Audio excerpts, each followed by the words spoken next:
Hub headlines. Red Sox completed their first three-game sweep of the season last night. 4-0 in Detroit over the Tigers. Sonny Gray threw 5 shutout innings in his return from the injured list.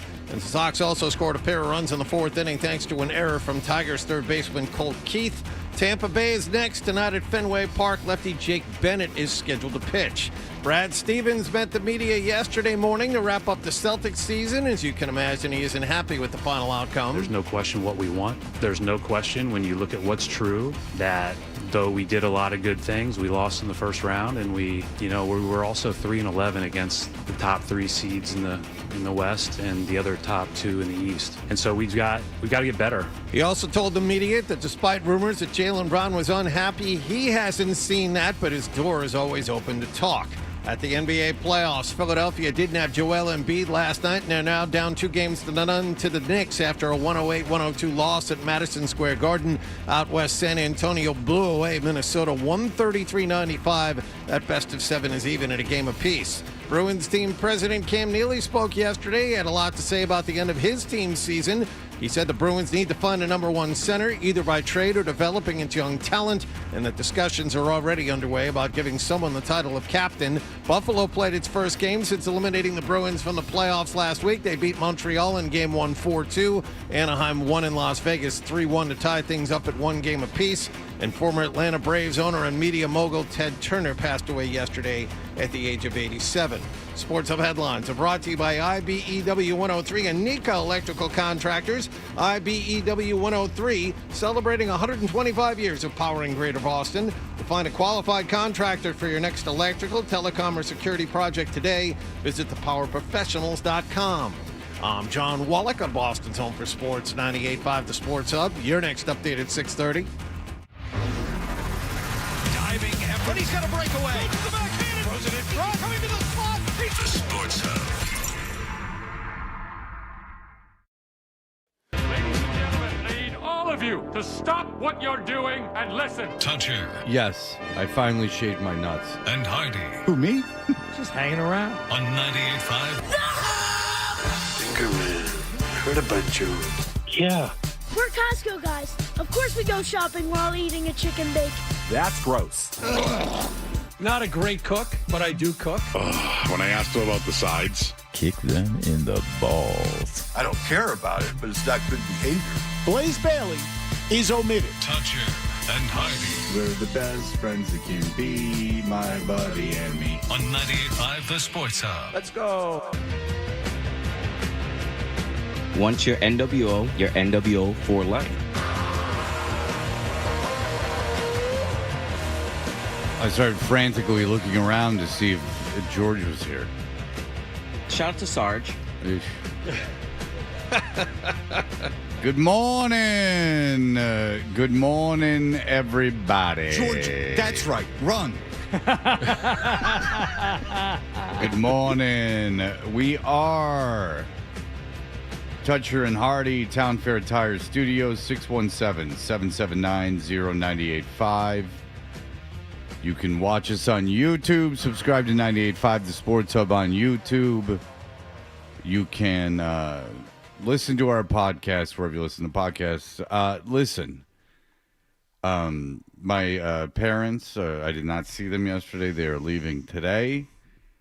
I'm going to Detroit with my daughter on tomorrow for the big Bruno Mars concert.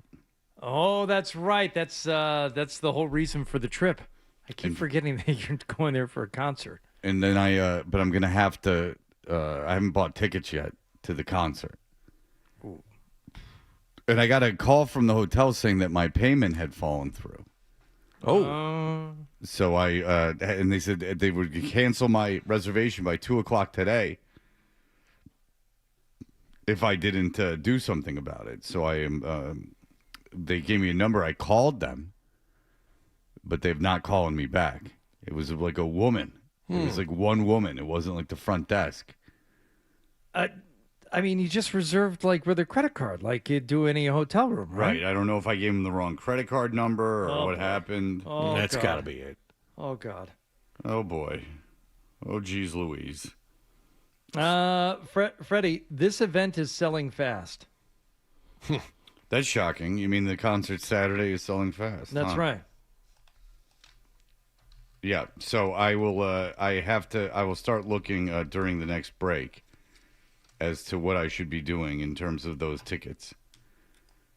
Yeah. You know what? You're going to be fine. Yeah. It's a big venue. Ford Field. Yeah. Okay. Yeah, you'll be all right. Big venue. Don't worry about it. I'll be fine.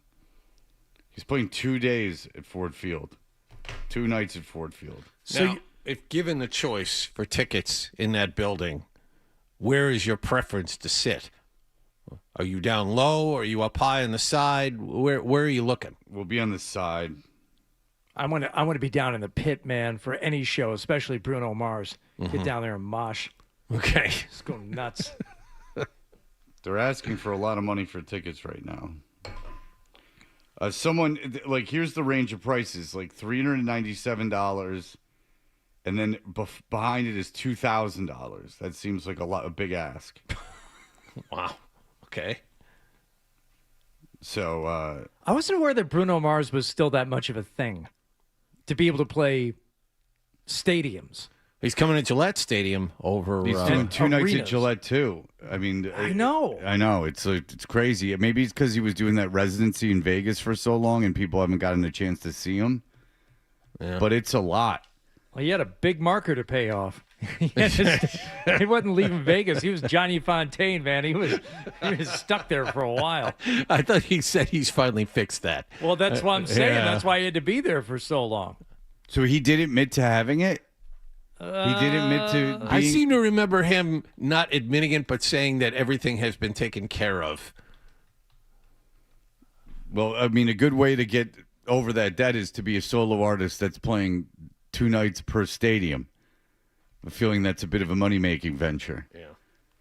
But they're He jokingly said that he was now debt-free, and that's why his reported $50 million gambling debt to MGM Resorts had been paid off. He said no. But it makes some sense. I mean, the guy was in there gambling a lot. He loved Vegas. I told you this, Fred. Somebody busted him at the Hard Rock. I think it was after I had already left Vegas. It had to have been. Bruno Mars wasn't a thing when I was still living there. Maybe it was, but it was close. He had performed at the Hard Rock one night, gone into a bathroom like off the casino floor, maybe the one in between the joint and the casino floor, but was in a stall, like, doing what you do in Vegas, doing blow. Like in there just doing a couple of key bumps. Like that's, you get a little tuned up, go back out there, do some gambling, do some more drinking, whatever. Somebody busted him for it. Someone called security and said, I think there's someone doing cocaine in the bathroom. And they went in there and they busted him for it. And he got like a minor bust for possession or something like that. Now, how do you do that? If someone just calls security and says, I think someone's doing cocaine, they can just walk in the bathroom and start frisking you? They walk into the bathroom and apparently, yeah, they can ask you to, empty your pockets or whatever. Sure. A security guard? Casino security is a little different than like mall security. Yeah, I know, but if you're Bruno Mars and you're famous and they go empty your pockets and you go no. I like the notion that if you're Bruno Mars in Vegas and you have been performing there that night, security walks in and I'm like, oh, sorry, dude. Do you want us to bring you some more blow in here and we'll block the door? Yeah. That's what it's supposed to be. Right, and it also just sounds kind of like when the guy at the dog park comes up to you and says, like, does your dog have a license? And you go, no. And they go, can I see your ID? And you go, no. Like, no, you are like a retiree that got a part-time job with the Parks Department. I'm not showing you my driver's license. Like, you just can't go up to people. This is even worse. A bathroom attendant at the Hard Rock told security they saw Mars with a bag of white powder, leading to his detention by security and subsequent arrest for possession of 2.6 grams of cocaine. If you're the bathroom attendant, first of all, bathroom attendants are the worst thing ever. There's nothing worse than a bathroom attendant. I rarely see them anymore. They're generally only at strip clubs now. And I don't go to strip clubs very often. But a bathroom attendant is the most uncomfortable thing to see. It's just all it is a huge inconvenience. It's just someone that if you wash your hands is going to hand you a towel and want money. You don't like mints? Oh, in the bathroom? Yeah. That people have been digging around. You don't like you don't like you don't want to stick a gum, those Lucy's in the bowl? Yeah, again, I like people. I like things on a counter where people that just took a dump are rooting around. Yes, that's exactly what I want. A bunch of animals taking dumps in the strip club. I mean, I know it happens. No, there's no animals at a strip club. That's right. It's a very high-heeled, well-heeled audience. This is unbelievable. Mars even told police after his cocaine bust in the bathroom that he had acted foolishly and had never used drugs before. You'd think they would give him a break. This is my first time with the cocaine. Guys. That's why I have over 2 grams of it. $2,000 fine and 200 hours of community service, and he had to undergo drug counseling. Or doing key bumps at the Hard Rock bathroom in Vegas. What is the world coming to? That was almost 15 years ago. Oh, that's crazy though. That a security guard would get. First of all, that the bathroom attendant would care, and second of all, that the security guards would do anything about it. Like if I was a security guard and they said someone's doing coke in the bathroom, I'd be like, okay, yeah. Like, can you call me when there's a problem? You know, if there's a fight or someone's stealing or something, then I have to get involved. But if I'm a security guard, I don't want anything to do with it. Security guard, like Saturday night at the Hard Rock, and someone comes up and says, there's someone doing the cocaine in the bathroom. You say, I know. Yeah, there are 15,000 cameras and 85 other things I have to attend to here. Do you think every person, every guy anyway, going into a stall in one of these bathrooms is taking a dump? No. There's a reason why there are 15 stalls and 3 urinals in these places. That's what they're there for. I hadn't thought about That's why the toilet paper holder is that's a little platform so large. Yeah, and they're clean and they're level. They get the guys in there and level those things out. You know what Fat Mike did in the Punk Rock Museum? Yeah. In the bathroom, he's got this metal, by like where you wash your hands, he's got a metal table, like a little metal table, and it says no cocaine. And then he shows people the sign and they laugh and he goes, well, watch. And then he bends over to like where you would do the cocaine and the hand dryer blows up. So, that's good. If you're ever going to be a security guard, or if you're a security guard that's listening, there's one video I suggest you watch. It's a police camera video, like one of these videos where they take the cameras that the police have to wear and turn on when they're making arrests and stuff. And it's Florida. I have to imagine it's Florida, and it's at a Lowe's, right? Lowe's is the Home Depot. Lowe's is the other one, right? Lowe's. Okay, yeah. Lowe's. I lived in Atlanta where there was just Home Depot. I'm not a big home improvement guy, if you didn't know. So anyway, this guy's taking pallets he's got some business where he's repurposing pallets, and the people at Lowe's tell him it's fine, you can take the pallets, but the owner of the building has hired this security. Now these security guys, this is why I think it's Florida. They're wearing bulletproof vests, and they have several guns. All of them. This is available on YouTube. They have several guns. It's real stuff. Seems like a terrible, terrible idea to have these guys walking around. They're not cops with a bunch of guns. So they start getting into it over a period of like weeks about him taking the pallets. He says, get out of here. You guys are security guards. Like, what the hell are you talking about? Go talk to the manager. They say it gets to the point where they're like, you're not allowed on the property anymore. But meanwhile, Lowe's is telling them, you can take the pallets. Please take the pallets. We don't want the pallets. Right. You just do whatever you want with them. Gets to a point where they're like, have told the guy he can't come back onto the grounds anymore. This is just the security company, not the owners of the businesses. It's the owner of the property's security detail. So the guy's pulls in one time with his wife, and he's not even getting pallets, and they're like, you got to get out of here. You're not allowed here. And the guy's like, F you, like, get the hell out of here. You're security guards, whatever, you're rent-a-cops. And then the guy's like, get out of here. Get out of your car. Like, I'm going to arrest you. He's a security guard. And the guy's like, F you. And he starts driving away. And the security guard shoots him 4 times and kills him. and the woman's going crazy and everything like this. Fast forward 6 months later, the guy's doing life in prison that shot him.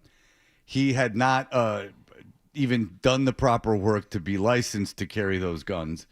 He had not. The security company had not vetted that. Oh, they obviously looked at the camera that he was wearing and found that it was an unjustifiable homicide. So the guy's doing life in prison, and that could have been avoided. He would never be in jail if he just would have ignored it. Right. If he just would have ignored it. Now, if you feel like a moral responsibility to get involved in something, like there's an attack or someone's in danger and you feel that it's your moral responsibility to get involved, or if you're working at that old lady museum where they have all the paintings that's down and they're like stealing paintings, yeah, and you want to get involved, where it's been a legitimate problem there before. Exactly. Then maybe you feel like for the public good, I need to get involved. But if I was a security guard, that worked when people were around, not like overnights. And John has been a security guard overnights. Correct. Where he killed many people, but got off every time.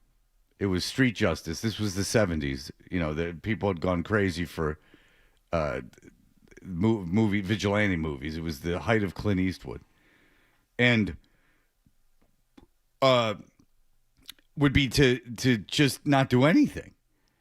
To go, okay. Like the guy's stealing pallets. Okay. I don't want this guy here anymore. Yeah. Sure. Yeah. Like I told the guy to leave and he said no.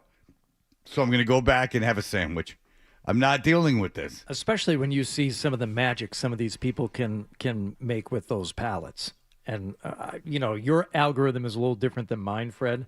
But there are wonders to this world that you can't even imagine until you start watching some of these pallet craftsmen. Huh. They can do really special things. Is it ASMR type stuff where you just No, watch it's not it? Does it ASMR. relax you at all? No. Jesus, John. I think for you that would be a relaxing thing. No, ASMR. An example of ASMR, we can go through it, would be describing a pen for a half an hour, would be a role play of a boring office meeting.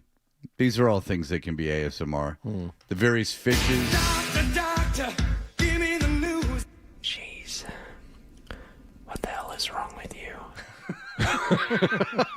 That's someone's parroting. A parody, it seems like, of ASMR. Doctor, give me the news. I've never seen a case like this before.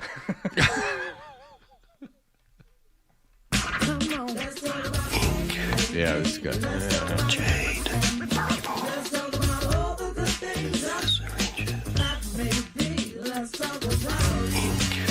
you may be glad that you did. He's got a bit of a southern drawl. That is, I have not watched him in a while, but when I did, that is where he goes, at the beginning of the video, he goes, stick around for the end. Yeah. He goes, you'll be glad you did. And then what he does is he fills a syringe with ink and puts it in water, the ink in the water, and you watch the ink dance around the water. And he's like, yeah. And you're like, whoa, ink and water. I'm glad I stuck around. I'm almost exclusively women now on ASMR. Well, but I can't look. I don't like to look at their faces. I like it when they don't show their faces. It's almost as if monetizing these channels depends on you sticking around and watching the entirety of the video, even if there is no payoff at the end of it. I see your cynicism, but relaxing ASMR, that's the only video I can recall that he did that. So watch it. He's a Green Bay Packers fan. His wife recently passed. Oh. I believe he lives in somewhere within 60 miles of Atlanta because he is silly with 96 Olympic stuff. He's got a lot of 1996 Atlanta Olympic stuff. Like, is it in the background, or does he do Well, stuff with it? he has a trinket box video where he goes through several trinkets. He has a son that's very into racing. He's an adult. But relaxing ASMR, fasten this guy he likes those race simulating games, so he made him like a race simulator. He like put together a pipe and fastened the wheel on it and put pedals down so he can actually shift gears and do all that stuff. It's a good dad. That was another video I got thrown a few days ago, and it was the guy had this like amazing race simulator, in his what would be a bedroom for a child, if he were allowed to procreate.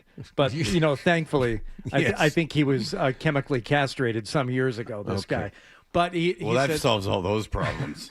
Nothing stops a molester like chemically castrated. well, this guy should be. He said, "What do you think this setup cost? $50,000, $100,000? No, I'll show you."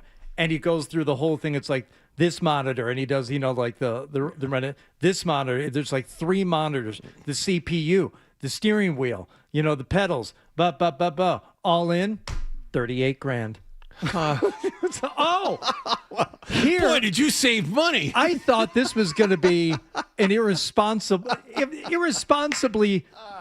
fiscal decision. Turns out it's only $38,000. Yeah. I can put one of these in the spare bedroom myself. $38,000, you buy yourself like a vintage muscle car. You race it around yourself like a real one. Yeah, no need. You can just never leave your home and just get more screen time. Pick a year that you wanted a Camaro, unless it's like some crazy... 2026. Oh no, that's gonna Hell run yeah. you some money. But say you wanted a Camaro from the 70s, for instance. I thought she meant the year that I wanted it. Okay. Oh, okay. So you go through, you'd be amazed. $38,000 get a lot of muscle car. Because before, I think before COVID, I went through like a 6-month span where I thought it would be cool to get like a old muscle car. You only did it during COVID. I do it like, I'd say about every 18 months. I go down that rabbit hole. I'm like, oh. But the closer I got to pulling the trigger on it, the more I realized, like, what am I going to do with this car? Oh. It's just going to sit in a driveway, Right. and then I'm going to, what am I going to do with it? It's like when I see Lamborghinis on 95, I'm like, that's awesome that you, like, bought your dream car, but you're going 30. When are you opening this thing up? And I think that maybe the days of like pulling up in a Lamborghini, like cruising and like having girls just jump in because you have a Lamborghini might be gone. Yeah, I don't know that Boston is really the town to be doing it in anyway. You can only drive it like 5 months a year. Well, that and who do you want jumping in? Yeah. That's true.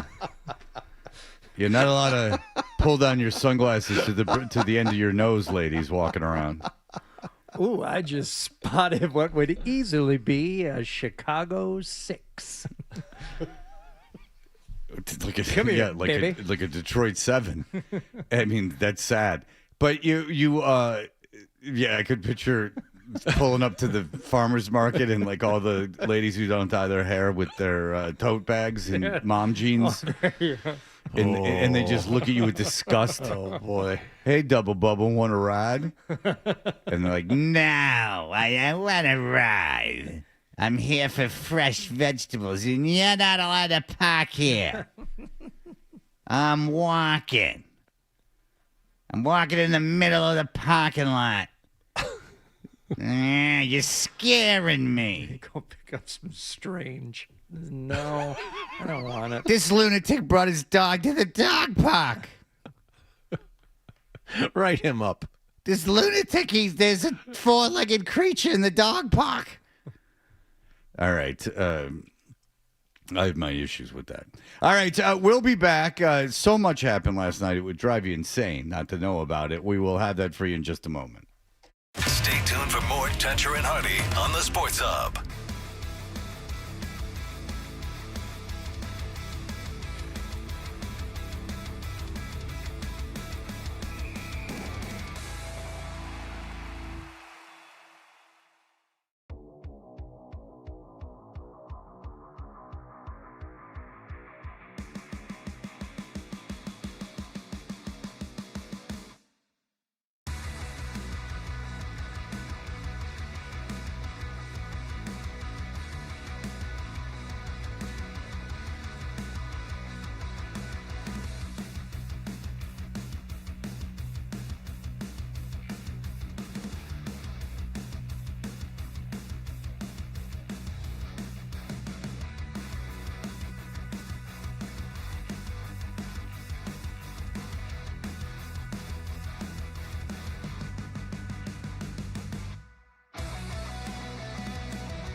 We are Toucher and Hardy. What happened last night's brought to you by Leonard Hair Transplant Associates, where your hair doesn't have to be a game of what happened. So change your lettuce and change your life with Dr. Matthew Lopresti at 1-800-GET-HAIR. Hardy, what's going on? Red Sox attempting to do something last night that they have not yet done this season. Now they have been swept in series, but would they be able to sweep a series after taking the first 2 games in Detroit against the Tigers? Red Sox out on the field once again and trying to complete the sweep. Some nice defense early on.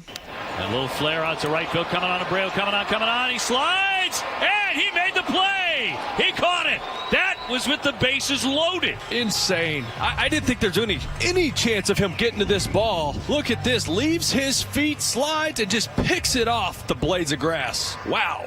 All right. So getting it done there and then getting it done at the plate. Rips it and makes him pay down the line. Here comes Meyer to score. Narvaez romps into third. And Durbin, who should have been out on the foul pop, makes them pay big time. It is 1-0 with the double. Bad defense by Detroit in this game. Bad defense by Detroit. Cost them. Why you got to take away some big hits there from the Red Sox? You're right. It's my fault. I've been accused of being too negative about this team. Caleb Durbin, 1 for 4, raising his average to 178. See? You're doing it. You're doing it. Oh, did I do that again? Yeah. Sorry. It's just habit. I'll try and break myself of that as we move along. Well, why don't you make fun of this poor umpire who had an unfortunate moment during a challenge also in the 3rd inning.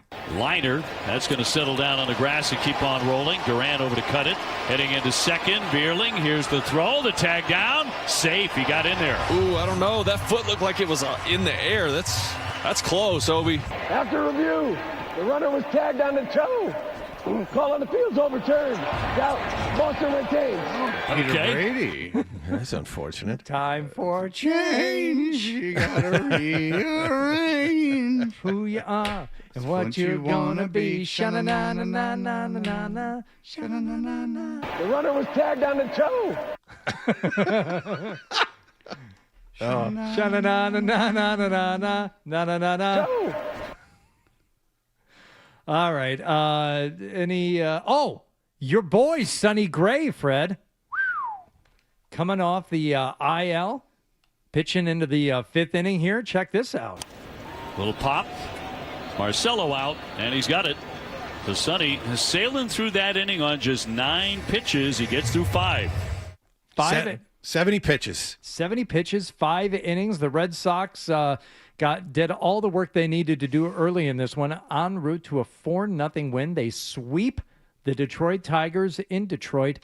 And now have improved to 16-21. Thank you, John. Tied for 4th. Okay, all right. Not technically not in last. Well, they are technically in last place, but they're tied for 4th. Look, the good news is defensively, team is playing a little bit better. Chad Tracy, what do you got to say about it? That one starting it, right? That's if that ball drops, it's 2-0. Them, they score first, and then we're playing catch up. But that play and Wilson's play and Jaron cutting the ball off and left that looked like a sure double, cuts the ball off and throws the guy out at second. We were very, very good on the defensive side. Catch up, playing catch up. No, why don't you go get some mustard? You hot dog. I got you. Sonny Gray, who a lot of people, like Fred said, wasn't a legitimate number 2, says he feels very good. There were a couple huge plays. Why don't you have it be Rainy Black? See, gray, black. I know. Get it? There were a couple huge plays early to really help get me settled into it a little bit more. Were there? It was just having to gain confidence in my body at first, to be completely honest. We all have to have confidence in our bodies. Hardy. I saw that Dunham woman at the Met Gala, and I thought, I need to be more like her. She's confident out there and red and feathered and just proud. She's free to be herself. And then, like I said, as the game went on, I started feeling more comfortable, more confident, just in my physical self, Okay. It's important. That's why you stand over a mirror and get to know your body. You get to know everything that's going on down there. Mm. All right, so what's up next for the Red Sox there, Johnny? They are going to be back home. Home tonight against Tampa Bay. Lefty Jake Bennett will pitch. Tampa is one of the hotter teams in Major League Baseball. They've won 6 in a row. Tied for first, I believe. We got Connerly Early going tomorrow night. Tomorrow night. Yeah. All right, that'll be fun. All right, so there you go. Red Sox seem to be finding their way after a little bit of a rocky restart there after Alex Cora departed. Defensively, better. I think they're 7-4 now under Chad Tracy. So, but here's the problem: everything worked. You're playing. This is what we talked about 3 weeks ago, Fred, when the season just started and they got off to that poor start. You win 7 out of 11, and that's good. But because you were so terrible for the first month of the season, you're still 5 games under 500. That's the problem. You get off to such a bad start, it forces you to play unbelievable baseball to get back to relevance. So while they're playing well now, they need another 11-game stretch like this to get themselves back to 500 or somewhere close to that. So we will be watching that and also keeping an eye on what's going on with the team that ousted the Boston Celtics from the postseason. That would be the Philadelphia 76ers, who absolutely got, demolished in Game 1 as they decided early on. We're really not up for this game. We're really tired. We're really tired. We had a long series against Boston, and we're kind of. And then to add insult to injury, Joel Embiid not able to go last night. No, and as a Celtics fan, it's kind of annoying that they just called it quits in Game 1, and then Embiid's like, nope, I'm reverting back to form now, as opposed to last week. He's got multiple things. He's got, I think, a knee and a hip, doesn't he? Yeah, knee and hip, and he's able to kind of gut his way through Game 7 and produce. Right. No, you know what? Even with the added rest, even with, I had a couple of days off in there. I'm still not feeling well. Where was this last week? Why couldn't you go through this last week? All right. Well, it's not like the Knicks have anyone who can take advantage of that situation. High ball screen from McGrady. Brunson left wing crossover on Edgecombe. 3-pointer off the dribble. Knocks it down. And we're tied at 27 on Brunson's first 3-pointer. There you go. Tyrese Maxey would help Philadelphia keep this one closer than they did in Game 1. Here's Maxey on a drive to the right side. Scoops it, stops it, shoots it, and scores it. It's up and good. Clutch field goal by Maxey. A sweeping crossover to create the space on the right wing on McBride. Mm-hmm. But in the end, Jalen Brunson and the Knicks, they're just better, is what they are. Brunson top of the key, crossover on Barlow. They got the matchup again to the foul line. Spins, fadeaway jumper. He buried it. Jalen Brunson with 2 clutch jumpers, and the Knicks on a 7-0 run have their largest lead up by 4. They would extend that lead to 6 and end up winning 108-102. The representative effort from the Sixers without Joel Embiid, but they now find themselves in a 2-0 series deficit against the New York Knicks. Philly scored 12 points in the fourth quarter. That's not enough. That's probably not, no. Just, Andre Drummond, who couldn't miss 3-point shots from the corner against the Celtics. No 3-point attempts yesterday, despite starting and playing for Joel Embiid. Oh. Yeah. No, it's almost as if Philadelphia has decided that their season kind of culminated in beating the Celtics in round 1. At least that's what it looks like. Yeah. I mean, it was it wasn't easy. No, and the Knicks weren't shooting the lights out, especially from 3. They were 7 of 26. But it's, defensively, it's just going to be it's going to be a different battle, especially with Embiid out. And we were talking about that yesterday. Like, how are they going to be able to handle it? Well, the matchups are going to be better for New York when they're trying to take it. And then when you take Embiid out, I was frankly surprised that Philadelphia was able to keep it that close. Yeah, Karl Anthony Towns, 20 points, 10 rebounds, 7 assists. Big guy. There you have it. That's kind of what you need. Yeah. All right. It is somewhat annoying, though, as you said, that Philadelphia seemed to expend all their energy and health and whatever they had. We've accomplished what we needed to. That's enough. We're good. Right. It's a little annoying. But watching New York and seeing them play, I'm still of the belief that the Celtics, And we talked about it with Forsberg. We've talked about it with other people. Like, I know from the start of the playoffs at the end of the regular season, it seemed like the Celtics had their path cleared, to the NBA final. This Knicks team is a problem. I told you. Would have been a problem. I told you before the playoffs started.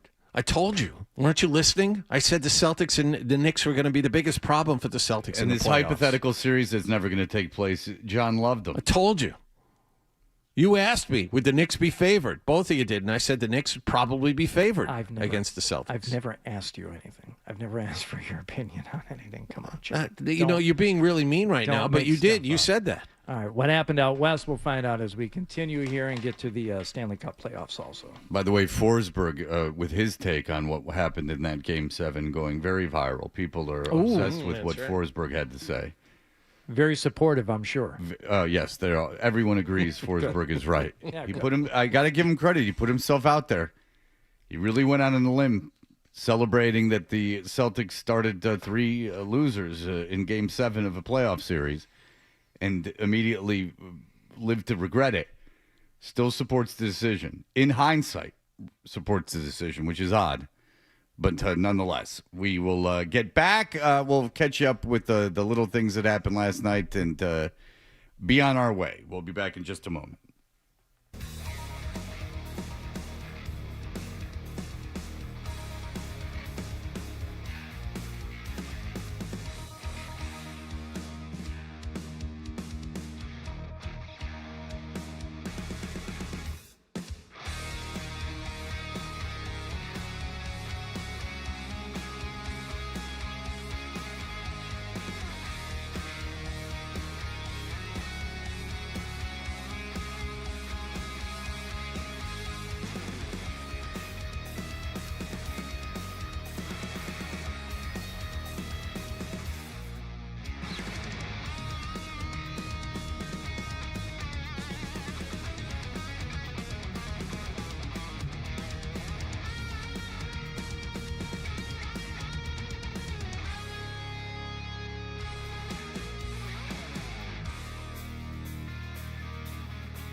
IYKYK, which obviously YD.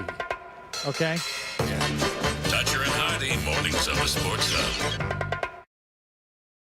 Going on, my friend. So, as we were saying earlier, the Philadelphia 76ers got blown out in Game 1. Much better effort, but still a loss in Game 2 to the Knicks.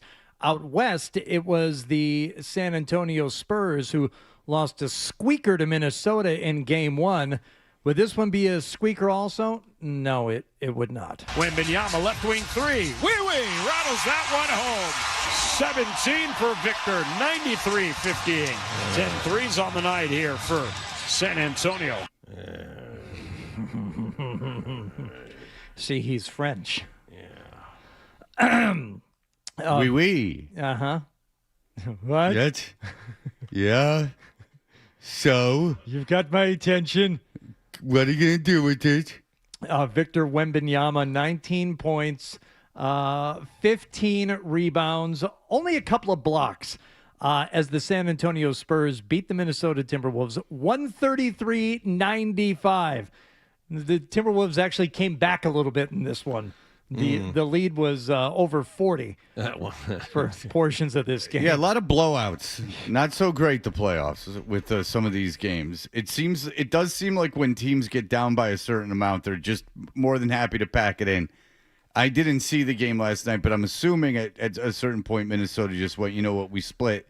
We got home court. Let's just let's go about our business. Yeah, it was 59-35 at the half, and it seemed like Minnesota was not interested after that. Yeah, doesn't seem like a great game. Which is odd when you see the disinterest because, in this postseason, we've seen teams rally from down 24 in the second half. In today's NBA, a 30-point lead is doable. A comeback is doable because the game is so much faster. You get a lot more possessions than you used to, and everyone's a prolific three-point shooter. So to call it in after falling behind by 24 at the half is not a good thing. Nope. Let's see. The Buffalo Sabres at home against the Montreal Canadiens as they got their series underway. Buffalo, of course, responsible for the Bruins being out. How would they handle Montreal? Here's Byram right up the middle with a shot. Scores! Bo Byram bangs it home with 10:59 remaining in the second period, and the Buffalo Sabres are up 4-1 in Game 1. Does every play-by-play guy suck? Is that what it is? No, what it's coming down to now? That is not the case. Well, John can't attack his own brethren. No. Outside of Ryan Johnston and Bob Sosey and Sean Grandy, of course. I mean, come on. No, they don't all suck. I bet you the league is clamoring for a Sabres-Hurricanes Eastern Conference final. Oh, God.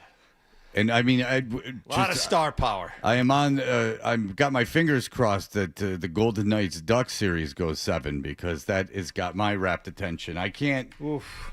I don't see myself watching hockey again this year. I hate to say it's not something that I'm overly interested in. Well, that was Bo bang Byram with a double insurance goal, made it 4-1 in the second period. That would be enough as Buffalo would get the win 4-2 to take Game 1 of the series. I mean, you have to figure if the Hurricanes, which it looks like they probably will go to the Stanley Cup Finals. That's a disaster for the league. Carolina, Colorado, Stanley Cup final. Now, Colorado at least has star power, but that doesn't mean anything for a mass audience. I mean, right. It's not like people are going to tune in to see McKinnon. Like, they're not going to, who cares? The guy probably, I mean, if it's on TV, let's just put it this way. Outside of Connor McDavid, you're not going to get right. like the casual fan interest. You get Connor McDavid or like Ovechkin or maybe even Crosby like in a series that it's perhaps people will tune in. But outside of that, I mean, you really need the Bruins or the Rangers to get any kind of mass audience. Maybe the Red Wings. I guess any of the U.S. original 6 teams could generate some sort of interest. But other than that, right, you're really screwed. And what they really need is the Rangers or Bruins. Because those, if you look, national games, it's almost always the Bruins. Like when they need an audience, they will default to the Bruins in the United States. Canada, you put 2 World Juniors teams in there, and they don't care. They've done crazy things with the Bruins in an effort to get ratings. I remember watching a rivalry night game back when, I don't know who had them, TNT or something, but the rivalry night game was the Boston Bruins and Minnesota. Yeah, rivalry. Great storied rivalry between those two clubs. Like, what the hell are we doing? Well, it's Boston. So, don't worry about the rivalry thing. We just want to put the Bruins on. Exactly. That's all they want. Blind Scott, it's been a long time, Blind Scott. It's been weeks. Hello, Blind Scott. Are you going to Ben Maller's thing this weekend? I'm not sure because it might make my central nervous system sick, but if you want me to go, I'm going to go. But I just have to say something to John really quick. What's that, John, Blind Scott? John, you suck at play-by-play, dude. You're the play-by-play guy at Bryan College. You're taking a job away from a young broadcaster. You're not going to catch traction in play-by-play, dude. You've been doing it for 65 years, and you're just a backup guy for the Celtics. You're the reason why these students at Emerson College can't enter the broadcasting play-by-play market because you're sitting around on your stupid Lexington white privilege ass still riding in your grave from your dad's tax attorney days, bro. And you're always being held up by this show. I've mentioned that yesterday on the show, and he was listening. So yeah. Oh well, Blind Scott. Good for you. Scott, if nothing else, Scott, you're a P1. Congratulations.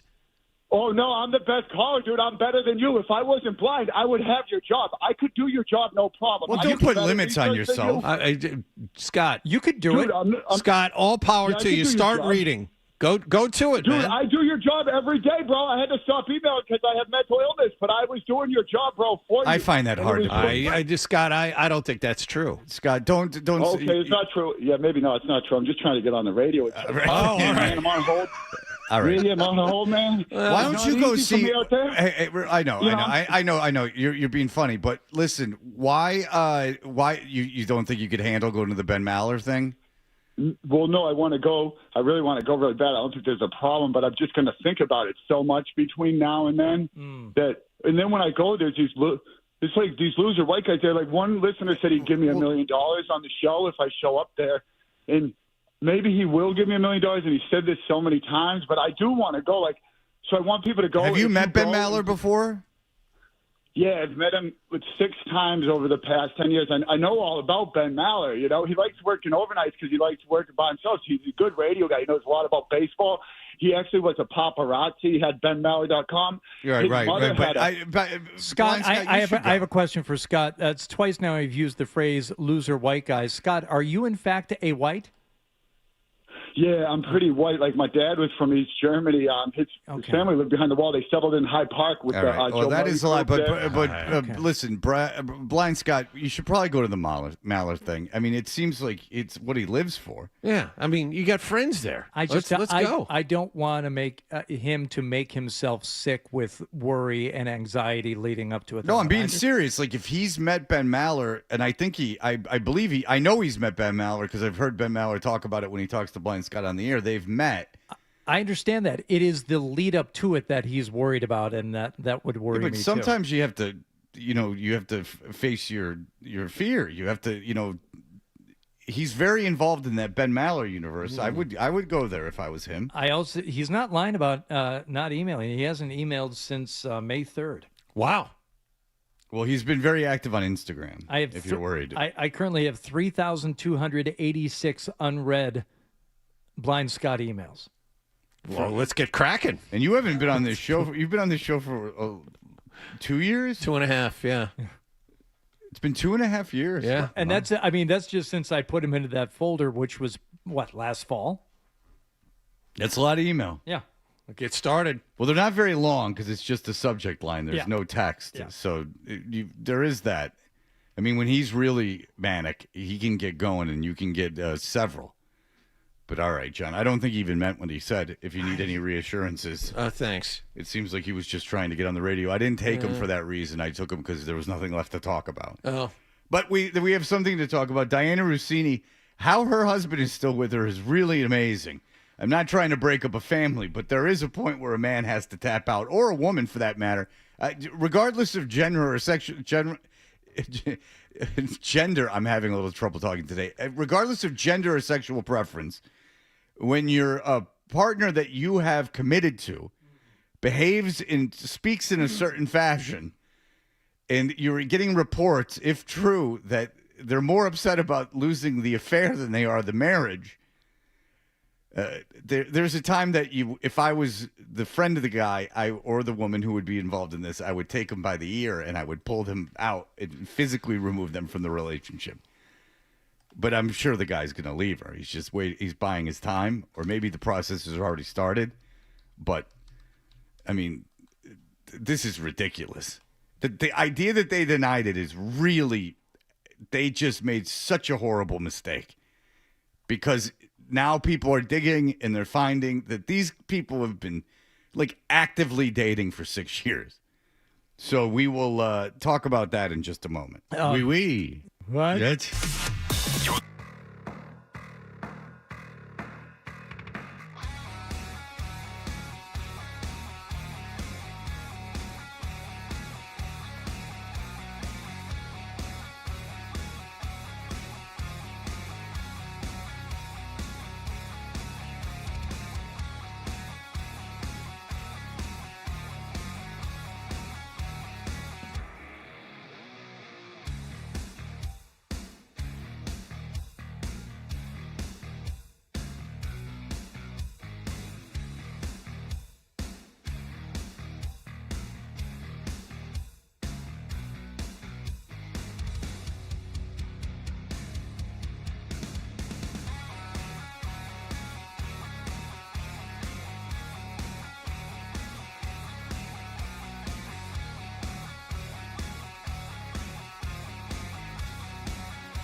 home for sports. Touchdown! The flagship station of the Patriots, Bruins, the Celtics. WBCFM and HD Boston 98.5, the Sports Hub. Beasley Media Group station celebrating 65 years of broadcasting. Sports Hub headlines. Red Sox matched their longest winning streak of the season last night by completing a 3-game sweep in Detroit, 4-0 over the Tigers. Sonny Gray allowed 4 hits over 5 shutout innings for the win in his first start off the injured list. Jake Bennett is expected to pitch tonight as the Sox face the red-hot Tampa Bay Rays at Fenway Park. Tampa comes in with a 6-game winning streak. In hockey news, Bruins team president Cam Neely spoke to the media yesterday following a first-round playoff exit by the franchise last week. He thinks the beginning of the Marco Sturm era has been a success. Until you go through it, you don't really know what you're going through. And fortunately, our staff, especially Adam and his group, really helped Marco along dealing with the media on a daily basis, which he hadn't really had to do that much where he came from. But there's a lot more that goes involved to being an NHL head coach, so I thought he did a remarkable job this year. He added that he, Don Sweeney, and Sturm are already talking about the possibility of naming a captain next season. The Buffalo Sabres played their first game since eliminating the Bruins last week, and they beat Montreal 4-2 to take a 1-0 series lead in the second round. Anaheim won in Las Vegas 3-1 to tie that series at a game apiece. Like the Bruins yesterday, Celtics also held their end-of-season press conference after a first-round playoff exit. Brad Stevens said his door is always open, but he had heard only positivity from Jaylen Brown, despite rumors to the contrary. Also, the Philadelphia 76ers didn't have Joel Embiid last night. They're now down 2-0 to the Knicks after a 108-102 loss at Madison Square Garden. Out west, San Antonio beat Minnesota 133-95. That playoff series is even in a game apiece. Sports Hub headlines are brought to you by the 99. Treat mom to a delicious meal at the Nines this Mother's Day weekend. Enjoy a famous colossal lobster roll or juicy prime rib. You gotta love the Nines. I'm John Wallach on Boston's Home for Sports, 98.5 The Sports Hub. Your next update at 7:30. You actually coaching the game, or it's just that is. I feel so strongly about that. I can't even tell you. Boston Talk Sports here. What do we got? Sports. Oh boy, I guess it's time for more Toucher and Hardy on 98.5 The Sports Hub. The dots connect. It doesn't seem logical to a sane person that one thing would I guess compel the person to do the other, but that's exactly how it played out. Right. Yeah, we know that's what was happening. She's radars up, ultra sensitive. Why? Because she was in a relationship with the head coach of the team. So I'm going to send the morning show, the flagship station, Pastries, and make it all about them somehow attacking me for being a woman in sports.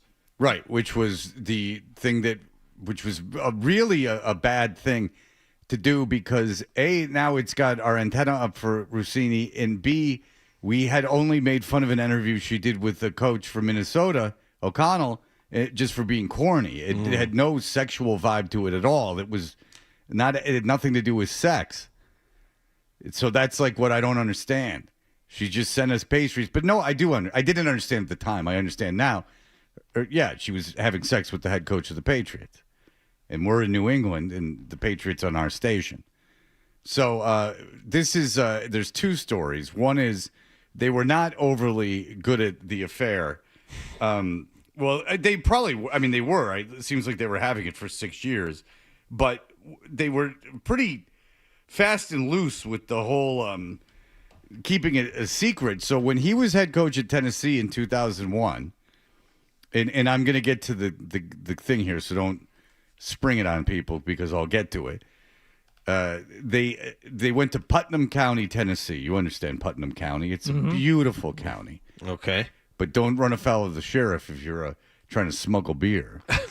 But nonetheless, in Putnam County, they went and they rented a boat in June of 2021. It was just the two of them.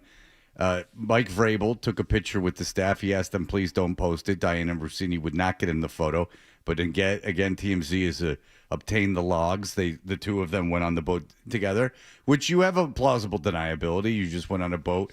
This was a good place to do an interview, this and that. But now that we know they've been hooking up, it's a little bit different.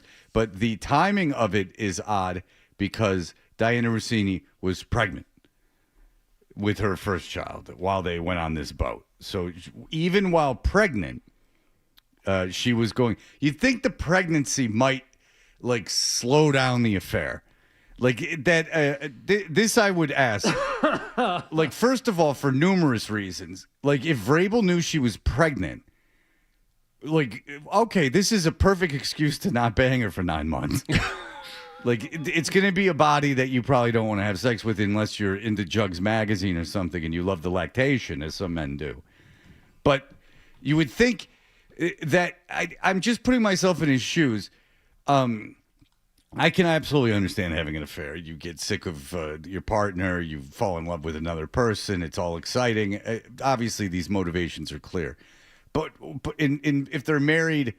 I don't believe I've ever had sex with a married woman that at least wasn't going through a separation, like a fully married woman that in a relationship and where their partner assumed they were still together. That includes the one you were married to. There wasn't much coitus going on. I have 2 children, and they look, and at least my daughter looks a lot like me, so she's for sure that's mine. right. So you had sex at least twice. All right. Well, you can't do it the first time, so at least I would say 6 times.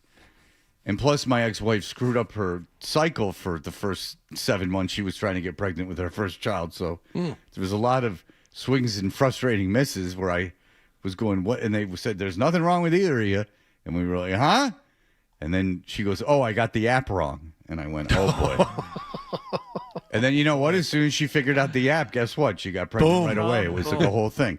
So anyway, now, though, that I'm on the testosterone, not a care in the world. All right, so she was pregnant with her kid, and if I'm Vrabel, I'm putting myself in his shoes. I have to say, I would like to think that if I was having an affair with a married woman, which I wouldn't want to do because that's a good way to get murdered. Like when normal people that aren't in illegal drug trades and stuff get murdered, this is a big reason why you get murdered. Having sex with a married woman. The husband finds out, you get yourself murdered. Like, I'm not talking about getting beaten up. I'm talking about, like, even, like, the biggest weakling come over and shoot you. I don't like that. And then the pregnancy thing, for numerous selfish reasons, I would be like, this is probably a good time to get out.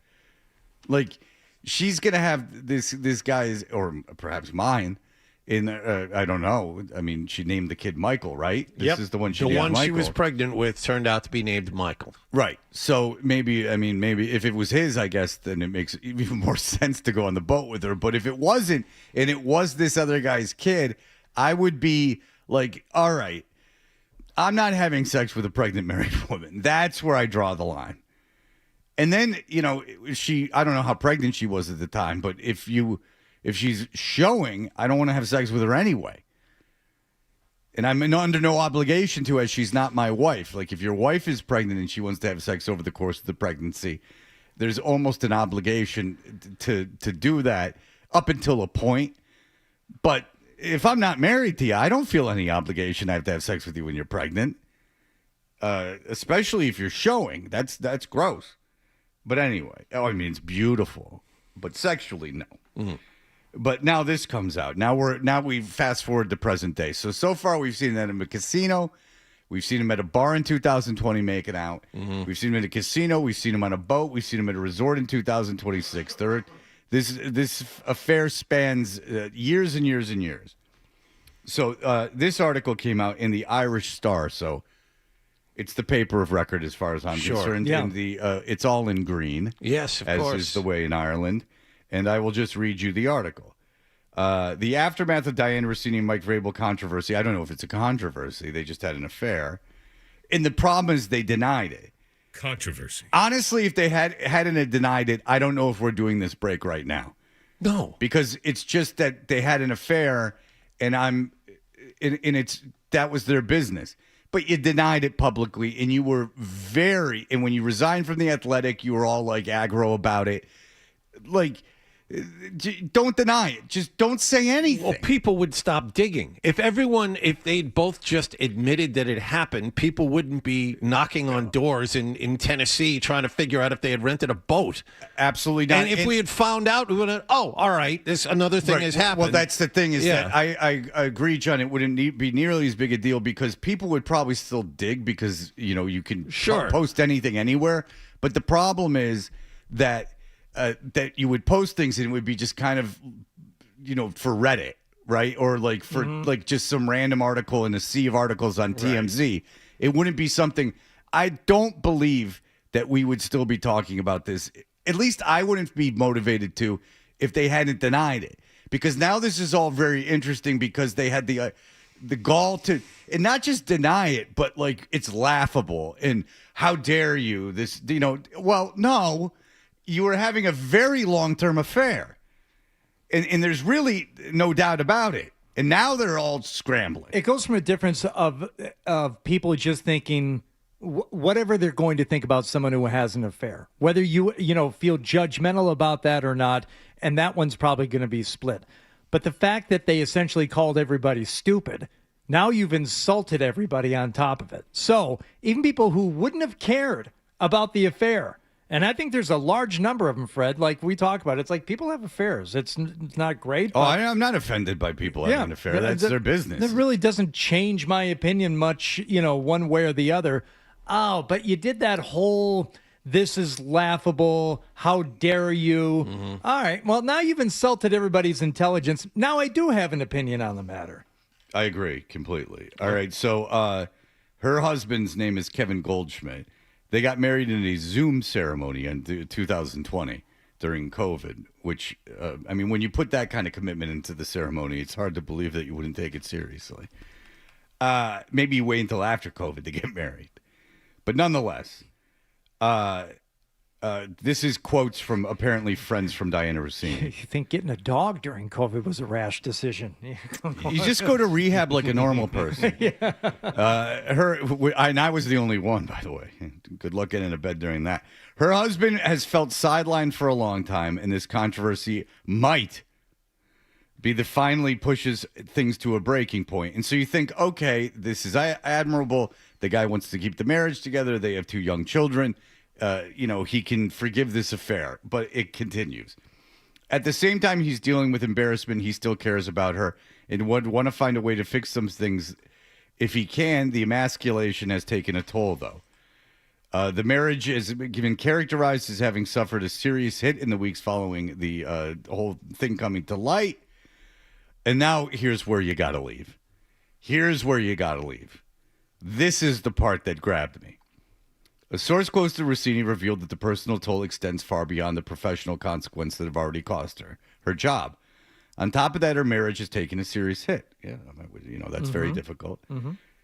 And here's the line that maybe, if it's true, if I'm the husband, now, no. Now, I don't care the kids, anything else. We do not, the Lord is telling us, we do not belong together. I got to get out of this. And I think you'll agree, audience, as I read this to you. On top of that, her marriage has taken a serious hit. She's also dealing with the loss of Mike Vrabel, who she genuinely loved. So, it's hard with her marriage and the kids, but she had to stop this affair.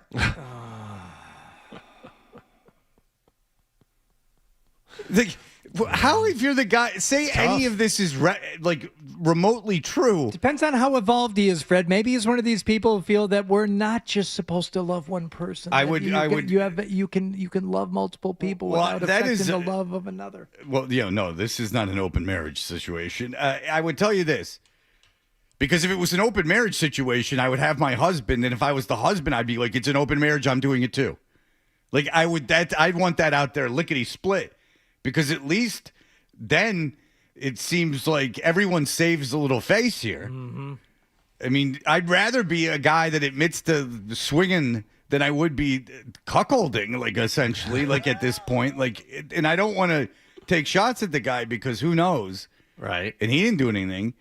But if my friends are telling me, mutual friends are saying, Diana's really upset about what happened. And, a lot of that has to do with she can't have this affair anymore. That would be, I think that I'm not rash in saying, I have to believe the vast majority of the audience would agree. When your wife is having an affair, she gets caught, and a major concern of hers is not being able to have the affair anymore. I would think both parties, even if it was, if I'm Vrabel's wife, I'm thinking, And then if I'm Vrabel, I'm going, maybe I shouldn't have sex with anybody for a while. Like I have this lady who's obsessed with me and I have a wife that's furious with me. Maybe it's time to just end this all these relationships, take 8 months off, and then maybe tepidly put my toe back into the waters of relationships. Agree? Yes, I think so. Yeah. A stark contrast about how parties have been treated professionally, and obviously there's reasons for that. I mean, she's a woman. Of course she's being treated worse.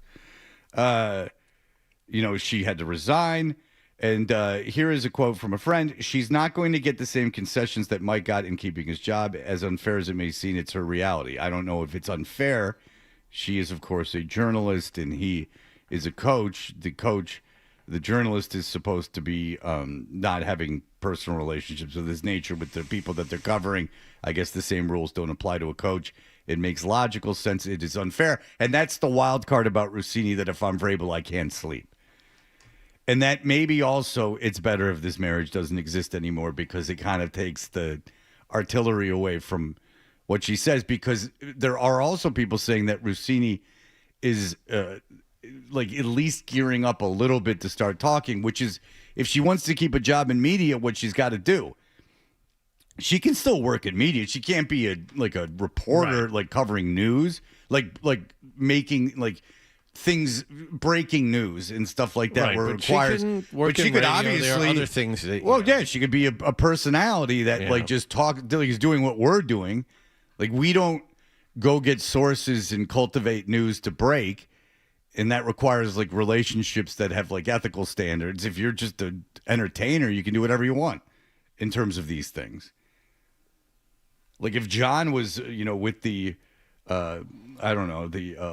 Middlesex Community College women's basketball coach. A bit more, yes. Right. I don't think that would affect John's job. No, I'm pretty sure it wouldn't. Lately, she's been keeping a low profile, not really going out, which must be difficult. Just trying to focus on being a mom above everything else. Her kids are way too young now to know what's going on, but they're being kept out of it at all costs. But overall, and then I lost it because it's, of course, the internet and my phone. But keeping a low pro, not going out, just trying to focus on being a mom above everything else. Her kids are way too young, but overall, it's messy. She's basically, you think so? She's basically in survival mode, like she's underwater trying to stay afloat and get a breath in. And this is Vrabel's wife, a person that says Jen is pissed, embarrassed, and horrified that this is her life right now, to live through this in the public eye, being judged by friends and family, being judged by people she's never met, is a nightmare. Well, I'm not judging her. Mike Vrabel's not running around saying that he's still in love with Diana Rossini. So we thought the interlocking fingers was bad. And, that's the equivalent of, that's intimate. That's coitus. That's what you're engaged in there. What is renting a boat together?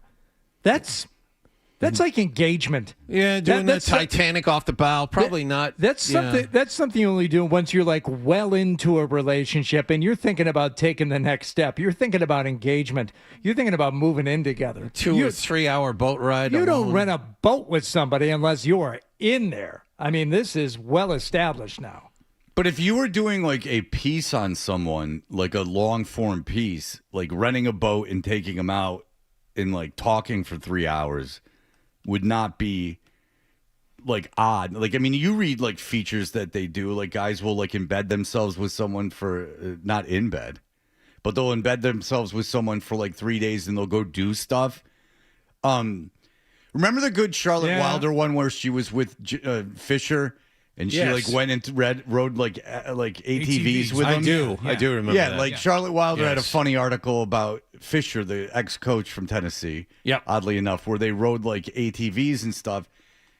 That was part of the reason the piece was good, is that, you get them in a comfortable situation and then you start, talking and he was saying funny stuff. If you read enough features about people, this is not uncommon. There is plausible deniability in this. It's just that when you've been having a 6-year affair and something happens during that thing, you would assume that they're going on that boat to have aquatic sex. You know, at least hand stuff. Was there a long form article about Vrabel that came out after the boat Yeah, my trip? day with Vrabel at sea. I'm not. No, they're having an affair. Oh.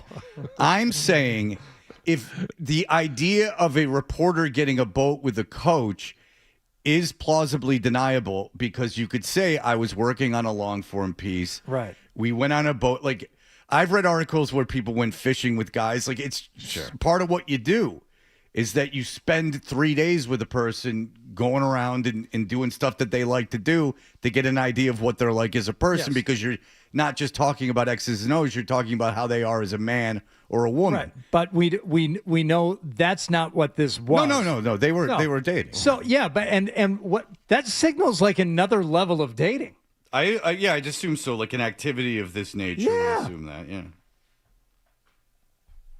Well, imagine that she's dealing with these emotional pains on so many fronts now, what it's doing to her marriage, trying to protect the children, and the loss of the love of her life. Yeah.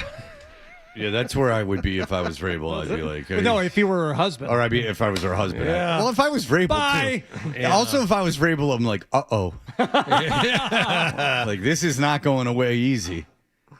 Like, you know, sometimes if you're with a woman and you find out that she's in love with you, that's not good news. I mean, that can happen. All right. So we're playing this on the boat when they were riding around. No, they were playing Papa Roach. We have a playlist of what they were listening to. Jaylen Brown went back on the internet yesterday and had some things to say that were much more positive this time. We will talk about that in just a moment.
lot since before the season where he was on Twitch with you guys when he was interviewed.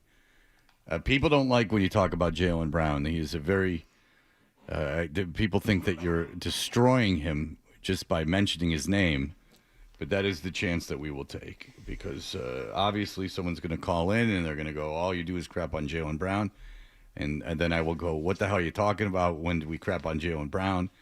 And then they'll go, blah, blah, blah, blah, blah, and it will be either something we didn't say or something that applies to a lot more people than Jaylen Brown, like running a 2-hour Twitch of yourself on a regular basis is a narcissistic activity. You could say so is talking on the radio, and that I would say fair enough. I didn't say I wasn't a narcissist. I just said that putting yourself on Twitch for 2 hours is a narcissist. Maybe I would know as a narcissist more than anyone what narcissistic behavior is like. So how dare you? Maybe I'm the best narcissist. Yeah, sure. I deal with it every day. Yeah. Right. I'm in my own head. I know what narcissism is like. So, nonetheless, Tracy McGrady, now he did not have Jaylen Brown on his podcast, but I just wanted you to know he had a podcast, Tracy McGrady, the great Tracy McGrady. What does he have to say? So, again, I'm sure a lot of you have already heard this because you subscribe and listen to daily the Tracy McGrady podcast. But here is Tracy McGrady talking about his feelings on Jaylen Brown. His frustration lies deeply within the organization and other things that, Of course. Why of course? What did the organization do to Jaylen Brown? They paid him a lot of money. Well, he, for a time, was the highest paid basketball player in the world. Correct. So I'm not quite sure what the organization has done to Jaylen Brown. They haven't censored him. They haven't stopped him from doing anything. They've applauded everything. They've come out with press releases. Jaylen Brown's doing this at Harvard and this at MIT. What happened to Jaylen Brown's music career? It seemed to have kind of stalled out after he made that fancy video. Yeah, there was something to it, but I think he just got bored. He's multifaceted. He's a Renaissance man. we don't really have that details too.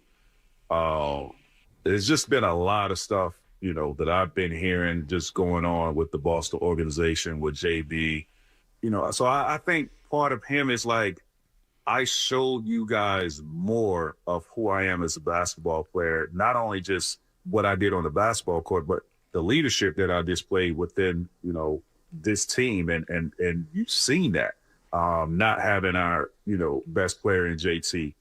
You've seen a different side of me and what I'm able to bring to the game of basketball. So all that stuff, I think just came into play with him and his frustration. Well said. He didn't say anything. So he said that. But what None of that makes sense. No, it doesn't, because it says, okay, well, he showed that they could win without Jaylen Brown or without Jason Tatum. They showed that he can be a leader, and now he's frustrated. Why? What did the team do in response to that made him frustrated? Yeah, McGrady said, I did all this without the team's best player, Jason Tatum. Right. And so which is it kind of admitting you're still number two regardless, but No. Take all that away. Now you're getting too mixed up. The thing is that the point that Tracy McGrady just made it, which is what makes him a fantastic podcaster, is that he said that he's been hearing that Jaylen Brown is frustrated. He showed the team that he is a leader. He showed the team that they can win without Jason Tatum. Okay, then why is he frustrated? What is the team? Where is the conflict? Right, there's no conflict. You just said that Jaylen Brown has done these wonderful things. Okay, that's true. What happened? You've said nothing. What you just did lends nothing to. You just made 2 points that have nothing to do with each other. Jaylen Brown is frustrated. Okay, well, it would have to be because someone's doing something to him. You just said his accomplishments. You didn't say what in return would make him frustrated. That is of no use to anybody. But then again, but I can't stop listening because it's habit now. Brad Stevens talked yesterday, and he talked about Jaylen Brown, and he was asked, Brad Stevens, if Jaylen Brown was frustrated, and here is what Brad Stevens had to say. I talked to Jaylen Monday a little bit after he just real quickly and was nothing but positive. He has not expressed those frustrations to me. We've been here 10 years together, and I do think that, obviously I love JB, and everybody around here loves JB. And, I think just like any of our other guys, as we get to the end of the season, I'll be here, and my door's always open. Do we know why Jaylen Brown would have been frustrated? No.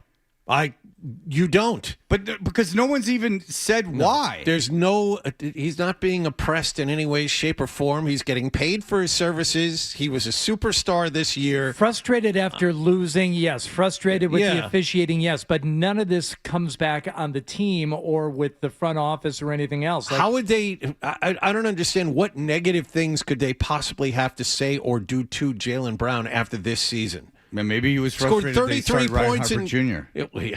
30. That's something to be frustrated about. That's definitely something. Frustrated with the three guys in particular he was forced to start Game 7 with. I have to score 33 points in this game. Okay, 33 points in a Game 7. But there's a lot of questions of Brad Stephen about him being frustrated. There's Tracy McGrady saying what's he frustrated about? He hasn't said he's frustrated about anything to anyone, and you haven't described what he would be frustrated about. This is a complete non-story based on the information that's being shared. Jaylen Brown's frustrated. He played really well.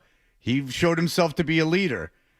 These sound like positives. Like what did the team do in return? He's being appreciated for that. Yeah, that's amazing. He's paid as much money as they possibly could have paid him at the time.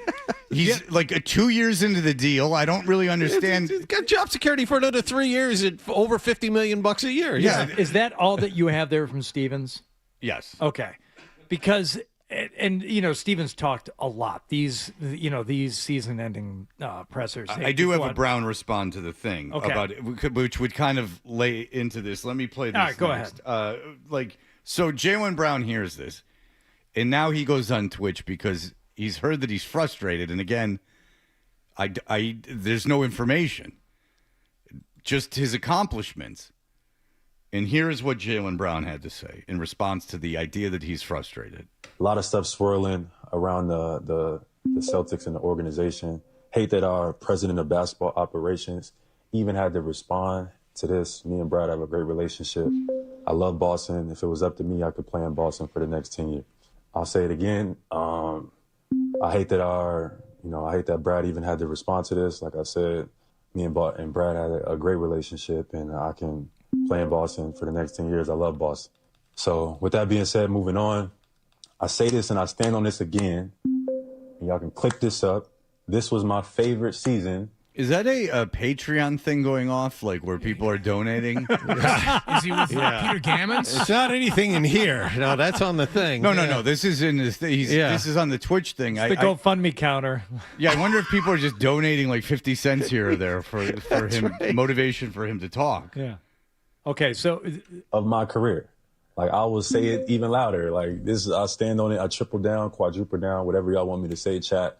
You know what I mean? And I'm coming on here to give context and talk about certain things, but I'm really not here to clear up no backlash or to, I'm really here to add context because a lot of people in the media and or social media don't always kind of select to use their brain. Yeah, I'm not quite understanding what the frustration thing is, but and he's not frustrated, and I don't know why he would be. Well, so here we are.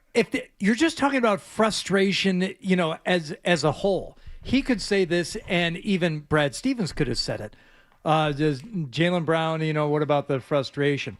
Well, of course he's frustrated. They just lost Game 7 of the opening round of the playoffs, and he played great all year, and we all wanted to do better. And also, I know Jaylen thinks that he didn't get some calls, and as the president of the team, yeah, I'll back him up on that. Some of those offensive calls were nonsense. But that's not what they're asking him. They're asking him if he was frustrated with the team and the way, basically the way he was being treated. And you can turn it and say, yeah, there's some frustration there. Or how about there's not? Which is what he said. Yeah. He's not frustrated. The only way you could possibly spin this is, okay, I had the team to myself all year. I was a clear number one. Now here comes Tatum back in through the door, and I'm back to being number two next year. That doesn't make any sense, though, because that's doesn't make any sense. Why not? Because who's number one and who's number two? Who the hell knows? That's just a matter of public perception.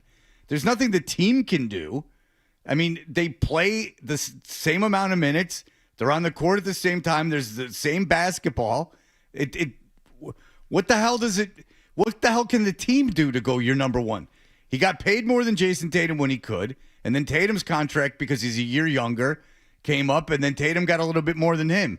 But at the time, they both got what the contracts that were available to them, which is the highest amount of money you were able to be paid. So there's that. And then there's just game flow. If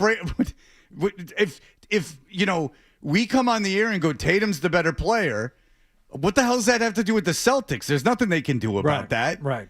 And Brown knows that. He's 29 years old. Who was behind the video, the 9-part docuseries of the comeback? Was that the Celtics doing that, or was that Tatum? No, that was Tatum. That was exactly. Tatum. It's not like the team was putting that forward and putting Tatum out there as the star. I would imagine the team treats Brown pretty nice. I would think in the NBA that if you have a superstar talent that John travels with the team. I would imagine that there would be you're treated well. Well, he did once this year, and I don't even think he traveled.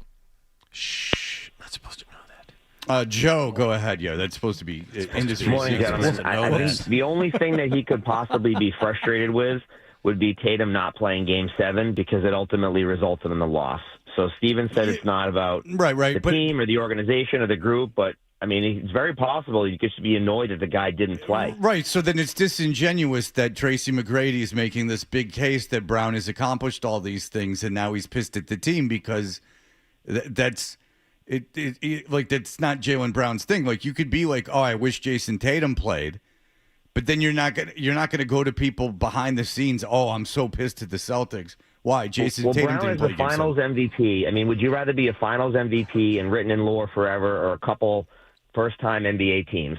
Right? Like, you can make the argument either way. Yeah, maybe one's more talented, but they can't win without both of them, and that's what it really comes down to. And I could see the guy being frustrated that they got bounced in the first round because. But that's not being frustrated with the team. So Joe, the thing is that if there's an argument about who's better, that's an argument that the Celtics don't have a hand in. The Celtics can't control a narrative on sports talk radio and between fans about who's better. I think there's something to what Joe said, though. If Brown has it in his head, like a very, cut and dry assessment of the situation like I had, like Tatum should have played, and the team probably should have let him play, despite, maybe you need a couple of days. No, get out there and play. I can see Brown being frustrated with the team for I guess requiring him to sit out or backing him in his decision to sit out. Listen, he says he's not frustrated. I can't figure anything to be frustrated about. Now we're just digging for anything. So non-story as far as I'm concerned. But we'll be back in just a moment.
same opinions. Boring. And he's back with Fred on the Sports.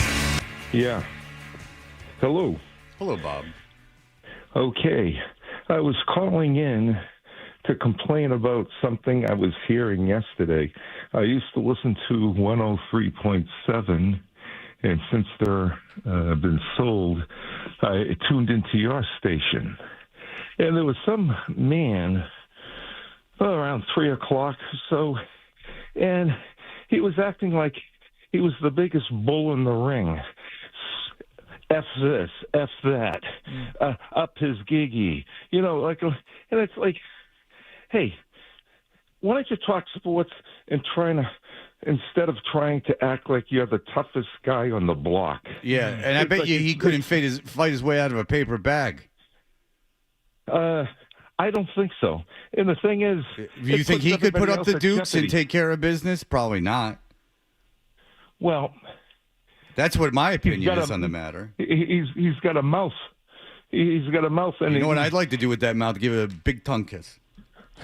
Well, okay. Well, 103.7, Fury and those guys went overboard with the Hawk Tui girl, and they made it such a big show. I hate that. Well, to tell it to the judge, I mean, we're trying to press charges. You know what? Fury was way out of line. All of them are gone.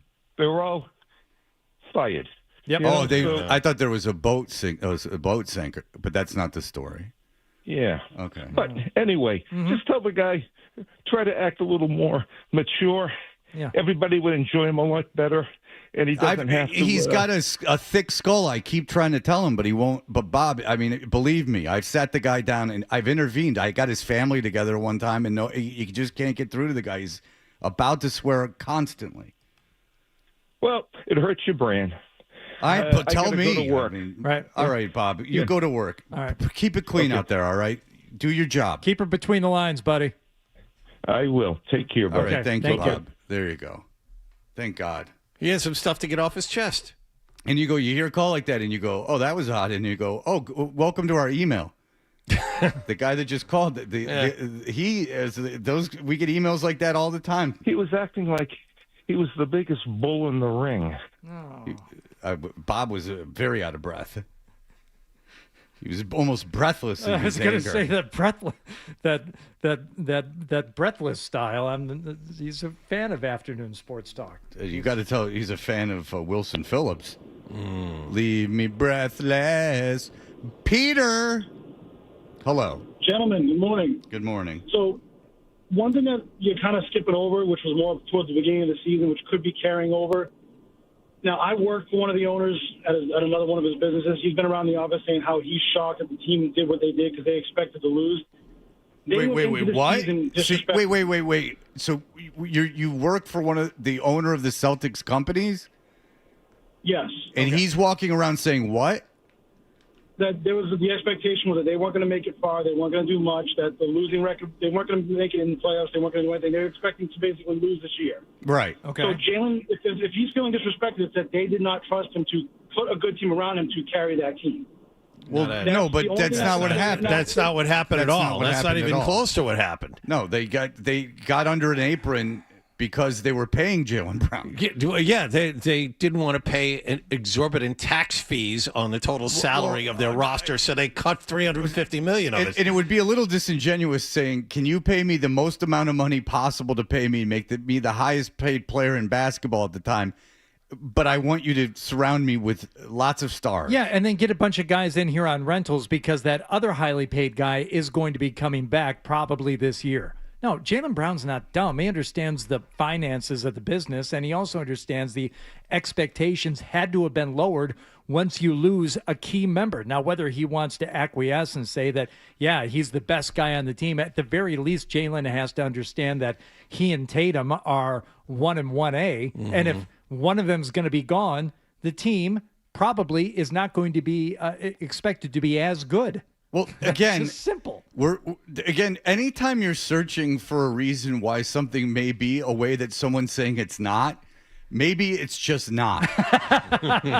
Like, I mean, all I'm hearing is theories that why he might be frustrated. He says where's he's not this frustration coming from? He says he's not frustrated. I can't No, think he of any... is. He is. There's frustration, Fred. Yeah, it just seems like a real circular... Keep asking. Circle jerk kind of situation where we're just sitting around trying to think of something. I mean, he says he's not frustrated. Brad Stevens says he's not frustrated.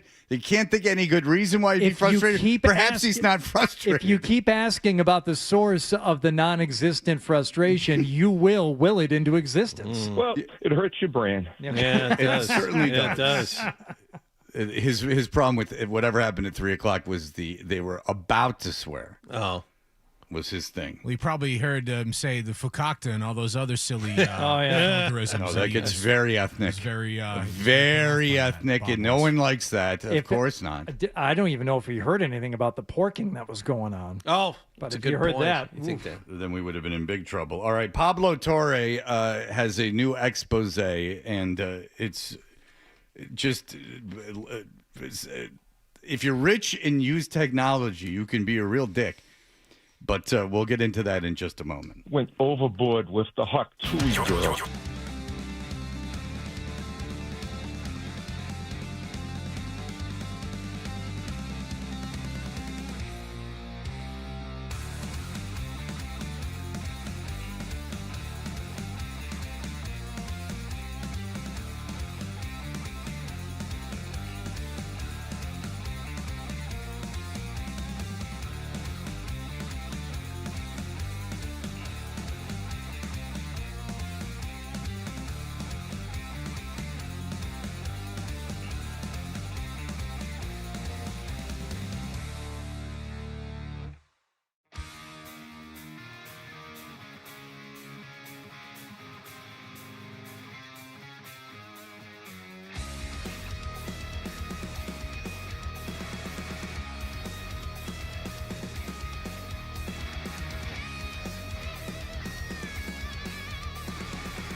legendary franchise on one legendary radio station.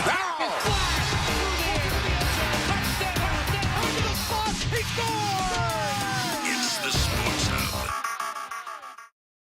Why do people listen to Toucher and Hardy? Because it's a thing. All right. You know what I'm talking about. Sure. No idea what you're talking about. Here's more of The Thing on the Sports Hub.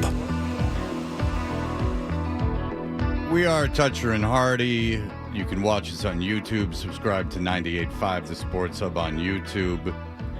And just listen, we played clips of Tracy McGrady saying Jaylen Brown was frustrated. We played a clip of Brad Stevens saying he's not frustrated. He hasn't heard that. And Jaylen Brown saying he's not frustrated. And then he said it again and again and again.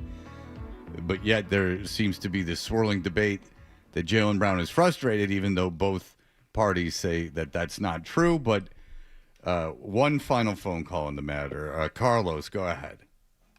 Yeah, the way I look at it as far as like him being frustrated is I think is the playing style of the team. This is known that Missoula is a Tatum coach, and he doesn't really. Tatum didn't play this year until the very end. I know. But so this year he had to, give in to JB's playing style, which is attacking the rim and all that. So I think when he says it was my bet, it was the most fun that I had was the playing style. As soon as JT came back, they reverted back to jacking up threes, and I think that's his frustration. And if the foundation of the Celtics is JB and JT, I think his whole mindset is if I'm part of the foundation of the team, why can't we strike a balance as far as like the coaching style? There could be a balance of, taking your threes the way they did this year, but also attacking the basket. And I think that's his frustration. He knows that he needs Tatum to be successful, but I think he also knows that there has to be a balance within the coaching style. And I think that's his frustration with the team. Because if you're the foundation of the team, then I should have some say in the way that we both, the way that we want to run the offense. It was successful this whole year. So, yes, it was more fun for him. You can be successful in winning a championship and being the MVP and all of that and still be unhappy because you know that long-term jacking up threes, which is the way that they won it, they had the easy road to Okay, they took 42 threes in Game 5 with Tatum on the floor. Okay? Then let's go to Game 6. Let's just do an exercise. Tatum played in Game 6. Mm-hmm. They took 41 threes in Game 6. You said they Hang on! God damn it, Jonathan! Just trying to help. They took 41 threes in Game 6. Wow. Yep. In Game 7, without Tatum playing, they took 49 threes. So in Game 7, they took more threes than they did in Game 6 and 5 with Jason Tatum in the lineup. Okay, but maybe a more useful exercise would be to go back and look at the season averages for the games where Tatum wasn't there, because that's a 2-game snapshot, and also they're playing from behind in Game 7, and they're jacking up threes in an effort to get back into the game. Wait, but it's just if the playing style goes from Jaylen Brown going to the basket to Jaylen Brown for the team taking a bunch of threes, the easiest exercise to do is go back to the most recent sample size. Unless they weren't willing to abandon the new Jason Tatum style of play just for that one game in the 7th game of the series. All right, Jonathan, you may now contribute. All right, you said 42 threes when Tatum was out there in Game 6 or 42 threes when he wasn't there in Game 7? No, 49 threes when he wasn't there, 42 when he was there. Okay. The Celtics per game during the regular season averaged 42 three-point attempts a game. Okay, during the season, and the majority of that was without Tatum on the floor. Now that was the time to come in. Okay. I was flowing. I see. I was looking at data. Got it. It would require you're doing that more and more, by the way. Thank you. Looking at data. Very impressive. It would require all of us, and I think maybe we get together tonight and go through the 4 hours of Twitch streaming that Jaylen Brown has done. Now, I couldn't do it last night because I was locked in on Anaheim and the Golden Knights. Sure. And, I stayed up real late. That's why you're cranky. Watching the all 12 of that game. so that I could The all 12? Yeah, the all 12. And I watched the game live, and then I go back and I watch the all 12. Is there such a thing? Yeah. Is there is? Probably. Okay. And so I couldn't consume all of the Twitch stream. Well, but it's just bad on you. You should be doing that. The three of us will do that tonight. Okay. How about that he's not frustrated? Just why can't we just... So Tracy McGrady says No, he's frustrated. he is. You just have to keep asking questions until you find out why. So Tracy McGrady says he's frustrated, and then both parties say he's not, and then so he is. Yeah. And Tracy McGrady, by the way, gave no evidence. He just said that he heard that he is, and then he gave all the great things Jaylen Brown has done. Yeah. Maybe this is an example of sports talk radio in the fans getting a little too ahead of themselves. Maybe we just take it at their word. There's no behavioral evidence of him being frustrated. There's no evidence from the organization based on their actions that anyone's frustrated. The only thing we're going by is that Tracy McGrady said that he was frustrated because he's really good. And that was it. It was a 45 seconds where he just said that he's really good. And he proved himself this year. Well, this is, to me, God damn it, Hardy. Demonstrating nothing more than you don't understand faith. I have faith that Jaylen Brown is frustrated with the team. Now, I can't prove it, you know. I can't prove my love of my family, but I know it's there, Fred, just like I know that frustration is there. And everyone else feels like, more people feel like me than they feel like you. We'll just keep asking the questions until we find it. That I believe. That frustration exists just because there's no evidence of it. Yeah, and everyone says, no, he's not. Like, the thing about him is being his best year the day after they lost, like, that's worthy of discussion. That's like a kind of like an interesting thing to say. I don't worthy of a day of discussion, but this is just seems like we're just searching. Two guys say that nothing happened, and then you just sit around with no evidence that anything happened, and so you just sit around and create hypotheticals. We're not doing this. I'm just like the audiences. You're just creating hypotheticals as to why, in theory, if he were to be, could be frustrated, even though both parties again have said they're not, and there's no evidence that they are. Other than Tracy McGrady, to my knowledge, saying it, unless someone else has. All right. I apologize, John. I was just... it's okay. You were flowing. You can't hang on! God damn it, Jonathan. You are data-driven now. I'm really appreciative of the effort. You have to understand how difficult that is for me, so you cannot step into it. But you also know he wasn't really mad because he said Jonathan. Yeah, I wasn't. Oh, it's a good point. That is true. It's a good point. All right. Look, you talk about being petty, and I obviously can be very petty, but I did not reach James Dolan. James Dolan, of course, is the owner of whatever cable company that is. You know it? Cablevision? Times Warner, maybe? I don't know exactly. Whatever cable. He owns the New York Knicks. That's what you need to know. I don't think he built the company from nothing. I think he got it from his father. Yeah, he inherited some company. He owns Madison Square Garden and the Knicks, and Pablo Torre did an interesting investigation. It's worth playing a little bit about on how James Dolan controls the crowd at Knick games. It's funny to get to introduce James Dolan as a character to someone for the first time, potentially. I know. But, like, when you say that name, what does come to mind immediately? I think what comes to mind immediately is the fedora.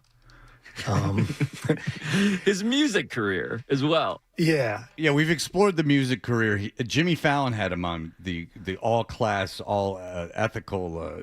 he's got a lot of juice. Yeah, he had him on 10 minutes before the end of the show, JD in a straight shot. And he is one of these rich white guys that loves the blues and does wear fedoras.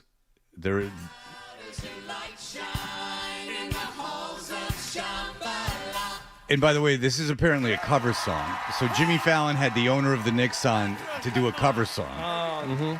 And then he got up and he went, yay! If the network makes you have him on, have him on. And I'm not saying you have to dog on them, but you don't come on and spaz out after they're done playing. You just go, thanks, appreciate it, have a good night. That's all. I don't think you did anything wrong. Why can't he take Green Day down in the subway again and then insert himself into the performance? That was good. Yeah. Hey, I got one of the biggest bands in the world to play in a subway platform. I'm going to get onto I'm going to play the tambourine.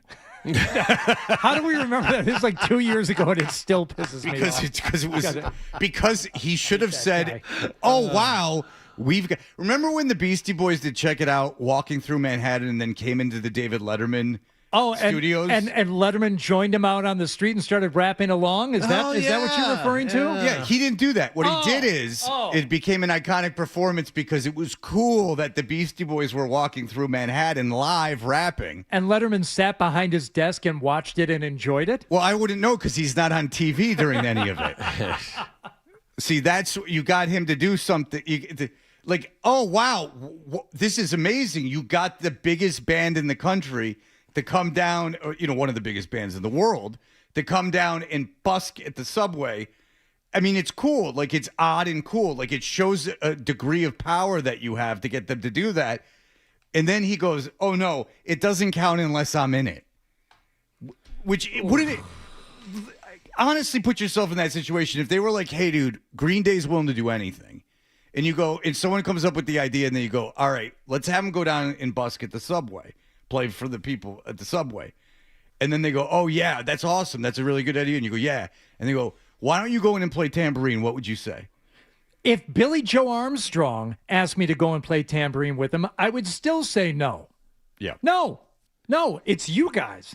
It's your band. It's your show. That's what makes it cool. Unless the whole bit... Me being there is going to immediately detract from it. Unless it was like a bit where it was funny that they were letting you play and it was like this long thing that like led up to you playing with them and you had never played the instrument or something. Entertainment. Like an angle. Comedy on a comedy show. Now you got me all sidetracked and pissed. I can't stand Jimmy Fallon. All right, here we go. His band was called JD and the Straight Shot. Yeah. They were sort of an Americana band. There was a fiddle involved. There was an upright bass involved.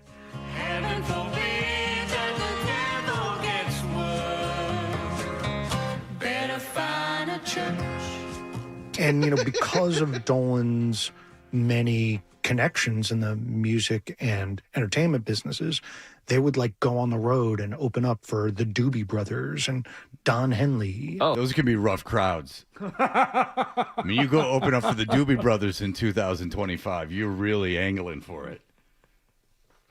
Not great. All right. Oh, I mean, Jim Dolan, for those not familiar with from whence he comes. Like a Public Enemy Anthrax situation. You just don't know. The crowd could turn on you. Yeah, well, I mean, there's no barrier between you and the audience. It's like a turnstile show. I mean, there's kids all over the place. I mean, you can't keep the kids away from Michael McDonald. Don Henley. It's like, how many people do you think die during a Don Henley show? Not because of anything that happens in the crowd, just because they die. Right. That's almost a Billy Joel level of obligation that people feel to go see Don Henley. I can't imagine that's an enjoyable experience. Son of Charles Dolan, this cable television tycoon who built an empire, a sports and television empire. Yeah, this is a sprawling media empire that James Dolan came into. And, for a lot of years in New York was kind of like a punchline. Yeah. Here's the Nepo baby fail son that fans chant about. Yeah. Sell the team, you know, asking for him to somehow be fired, which is functionally impossible because he is, again, the owner of the team. All right, so the story is that Dolan's pretty unpopular in New York. Yes. And they want him to sell the team. So does he, go to his friends and go I wish that I didn't have to deal with these kinds of things? Or does he get very petty? Well, let's find out. What we're here to talk about is how he's gone from Nepo baby fail son to big brother. Madison Square Garden, nice to have you here. Thanks, Rosanna. So what is going on with facial recognition and the policy that you have? Well, look, facial recognition, right, is just a technology, right? I mean, when I walked into the studio, right, did you recognize my face? I did. Facial recognition, right? So, I mean, technology just makes you better at it, right? The real issue that's going on... I just love that as a summary. It's incredible. AI could never give you what James Dolan just gave you. Do you recognize this face? Hey. Boom, facial recognition. Yeah. Also, does AI wear a scarf like that? No. Never. Could AI ever look like Joris Costanza at a flea market? No. Come on. I like that. Is that, you know how you can like launch a nuclear bomb? Like how someone has the power to do that? It's just like that, but a computer. Yeah. That thinks on its own. Is it's autonomous from human connection. That's yeah. Oh, now that you explain it that way, yeah. It's just like a human, but a computer. Yeah. Okay. That makes it way worse. Thanks. It's like a computer with no soul or morals. Right. It's like a person, rather. But in terms of the guys with the earpieces, we're taking orders from the top. This is at Madison Square Garden. How do we explain the mechanics of the security state in terms of Eversole and Dolan then telling these other employees what to do? So 5 years ago, it's May 5th, 2021, Dolan fires the president and the GM of the Rangers. And so we got excerpts of an encrypted group chat of Madison Square Garden security and of Eversole and his team. The name of this group chat is Top Flight Security. That's right. What the MSG security crew on this group chat are concerned with is something quite different. Yeah. It's what happens in the third period after the Capitals take a significant lead. Yeah. So, okay, here's Eversole. 9:22, just heard a sell the team. Any idea who screamed it? I'm near 101. Didn't hear it. 9:24 p.m. Now Dolan sucks. Where is it? All of Section 109 now. Section 110. So they are out. Started by two guys on far left. One blue Rangers jersey, one white shirt. Both sell the team and Dolan sucks. Another guy responds. Have, name redacted, and paid detail, do it. No one else. Discreet and professional. Section 110. 9:30 p.m. Moving back to suite. Be ready. Get those guys out. What's so illuminating about this group chat is what really gets these guys sent into what feels like red alert status. Yeah. I mean, they have something like a protocol for when they hear sell the team or Dolan sucks. Yeah, which is you're supposed to forward the suck chanters information to the intelligence team for what are called workups. So we should say the group chat continues. We're now 11 minutes later. Yeah. And a member of Top Flight Security writes, forwarded the IDs to the intel team for workups. Then Eversole says, thankin'? That is seemingly a typo or, again, a sophisticated code name. Or thank you. And then load in facial. And yeah, load in facial in this particular context presumably refers to the security team now using the facial recognition technology to flag the fans in question. And then we can do the workups during business hours. So this was a big part of the Madison Square Garden security operation, which is anybody that was on a perceived enemies list would get sort of a open source dossier built on them, would get their social media postings scraped. There's a number of databases that can do criminal records checks, that can do property records checks, that can see what they've said in the media, and they would get what was called a quote-unquote workup. Okay, so basically if you do an innocuous chant that, not vulgar, that is making fun of James Dolan, they will not only kick you out of the building, they will scan you and check all your personal information and keep you out forever. And then do a workup on you in the office the next day. Which is a bold strategy for someone who basically for an entertainment business that relies on ticket sales. It's how, you have a lot of hubris. I understand that Madison Square Garden tickets are very expensive. It's very hard to get in Knick games and Ranger games. But you do need an audience and you do need a crowd. It's, supply and demand.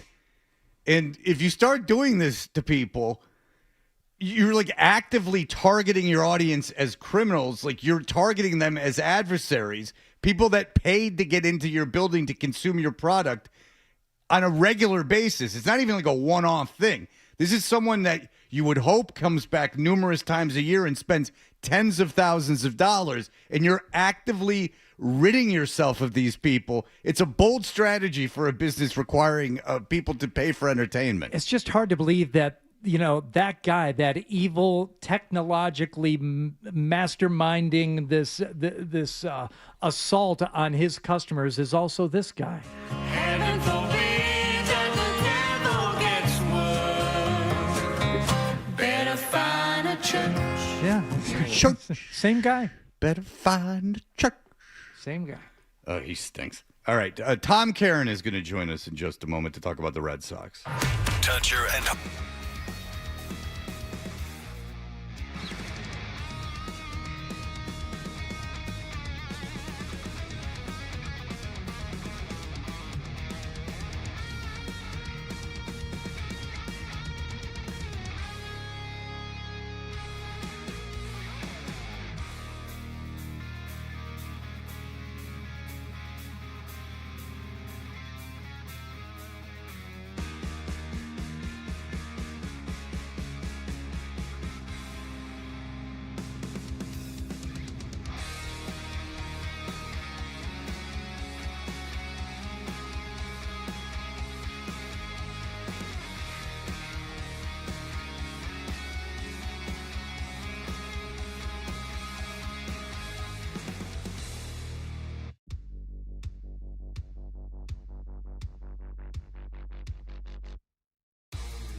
turn the mics on. I don't know what it is. I don't have time to think about that right now. Hunter and Hardy. It's ridiculous. The Sports Hub. There were a couple huge plays early to really help get me settled into it a little bit more. It was just having to gain confidence in my body at first, to be completely honest with you. And then, like I said, as the game went on, I started feeling more comfortable, more confident, just in my physical self. Hello, sir. Good morning. How are we doing? We are doing well, and the Red Sox are coming off a sweep of the Tigers. And talk about what happened with Valdez and all the nonsense with him getting suspended and everything. Can you kind of take us through that? Sure. Yeah. I mean, there's a couple things to look at. One, it's the most runs he'd ever given up. And the backstory to it is they had really used up the bullpen on Sunday and Monday. So he'd already given up 8 runs. They throw him back out there for the 4th inning. Just kind of, dude, you got to wear it. The bullpen needs a rest. And, first pitch, Contreras absolutely demolishes the ball, the longest home run hit by a Red Sox hitter this year, and then does the javelin throw of the bat, and so there's emotion. 2 pitches later, Abreu hits a line drive home run to right field. And so the very next pitch is the first 4-seam fastball he throws all night, and it's between the shoulder blades of Trevor Story. So there's obviously intent. Even after the game, A.J. Hinch, who got suspended for a game, kind of backed off and said, we didn't really like how he handled that and how we're out there. So, the next day, the viral story of the Red Sox kind of looking into his glove and signaling, that probably that happened. It happens all the time. That's as old as the game itself. So if he's pissed about that, that's his problem. But just it's bad luck for the Red Sox. Listen, they all came out quick. I always say you want to get the temperature of a team. Is half the team running out on the other field while the other half slowly comes up the steps, or are they all getting out there? And they all get out there pretty quick. So yeah, I don't know. I hate picking turning points when you've got 100+ games to play, because who knows where it goes. But it was a good moment. It was a good series. We'll see where it goes. Yeah, I can't believe it was even a point of discussion for anybody about, number one, A, whether it was intentional, the pitch, or B, whether Tom, it can be a rallying point, because it can be. And I think you make a good point. The way a team responds, even if it's going to be a fake baseball fight, are they all coming out there? Are they all doing their part? Now, do they all come out there if they're in the midst of, getting swept in another series? Does it help the fact that, they had won a couple and they were, I think, leading at that point in the game?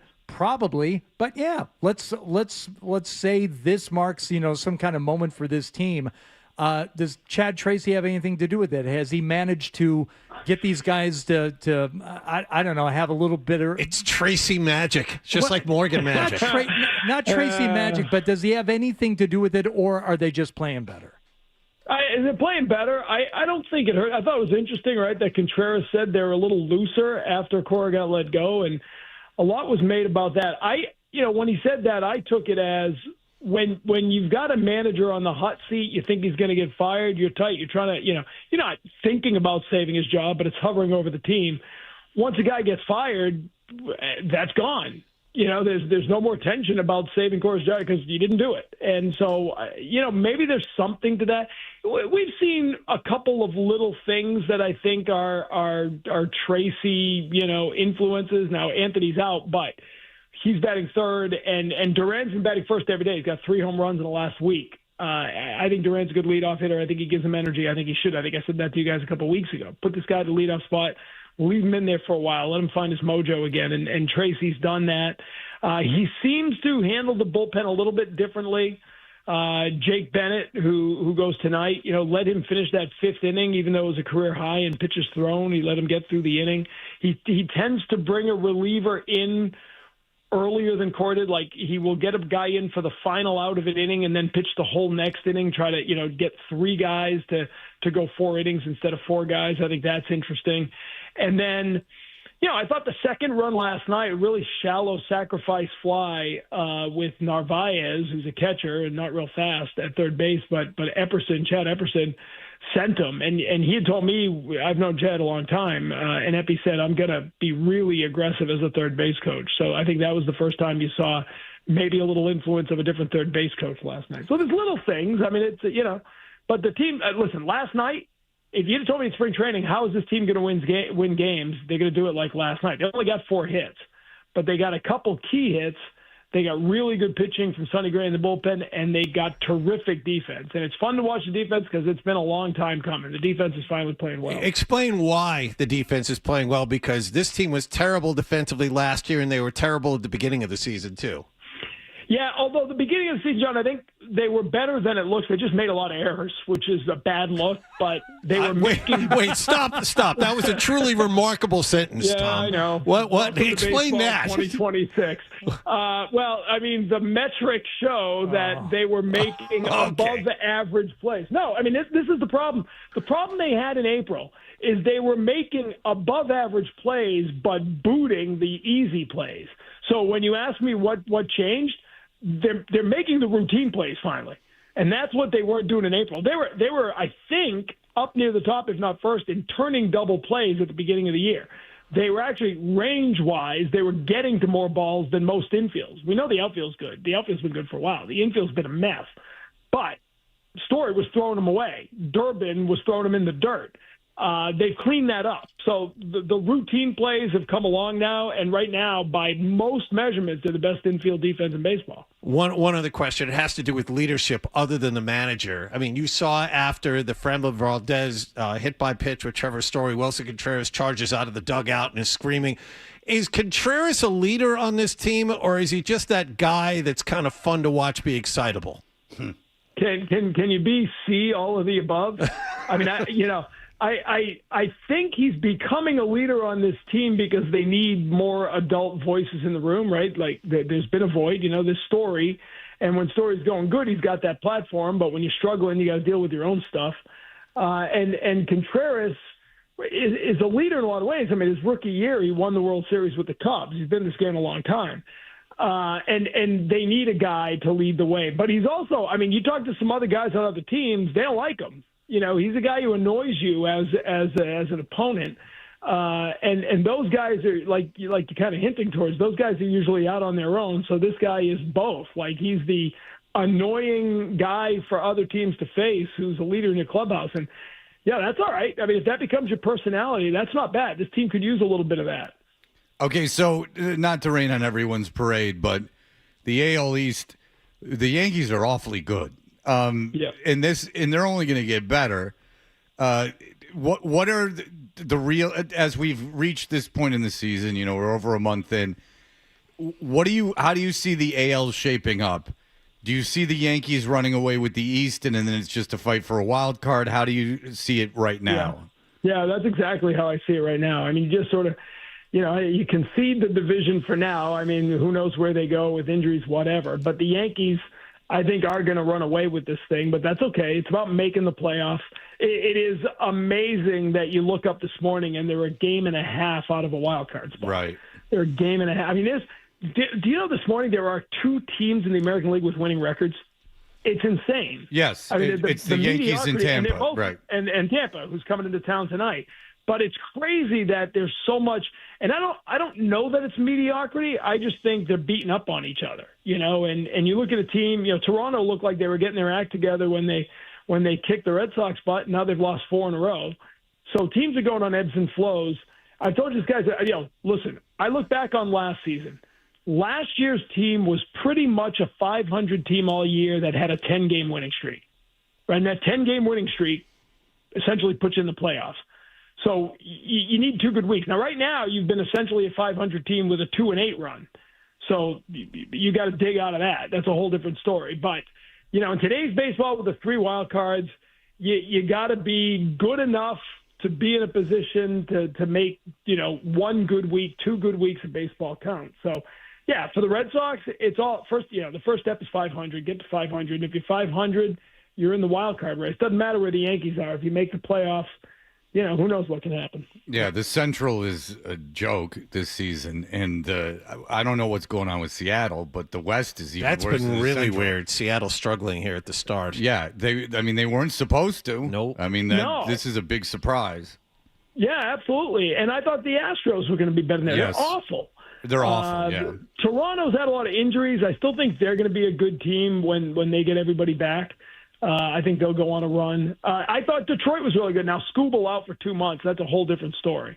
I mean, that completely changes. And Framber Valdez, like, he's a good pitcher, but, man, even for teammates, he's got to be a hard guy to like. Yeah, that's he did the whole thing last year when he crossed up his catcher and threw it at him intentionally, and that's a jerk move. I was wondering how the Tigers got him so easily, why Houston was willing to just kind of walk away from him, and then I guess this is why, is because he's a pain in the ass. Yeah, and I was wrong because he's a guy I was calling for. When they got Suarez at the time, I was even like, I don't know, man. Valdez is pretty good, but to your point, you know why? You wouldn't want him on your clubhouse. I mean, he's a good pitcher. There's no doubt about that. But man, when anything goes wrong with him, he really becomes a pain in the ass in the clubhouse, and especially if it was on this team right now, as young and impressionable as they seem to be, that'd be a bad fit. Yeah, if you're a pitcher that is able to get under the skin of everyone on your team, it's not an easy thing to do. You're pretty removed. Hey, you're only once every 5 days. Well, yeah, and also otherwise you're in the corner there. I mean, yeah, you're kind of. I mean, that was the old line about Kurt Schilling when he was in Arizona, right? He's every 5th day he's a horse, the other 4 he's a horse's ass. So, and that was all the players that I've talked to, Tom, that played with Schilling were huge fans of his. I don't know what you're talking about. He's doing the Car Shield commercials now. Good for him. You're out of line. So is every other player in baseball. I don't know if you watch these out-of-town games. Like, we get the Marcelo Meyer Acting Academy, but, if you watch these games around the rest of baseball, like Nick York is doing one in Pittsburgh. Oh, my God. It's unbelievable.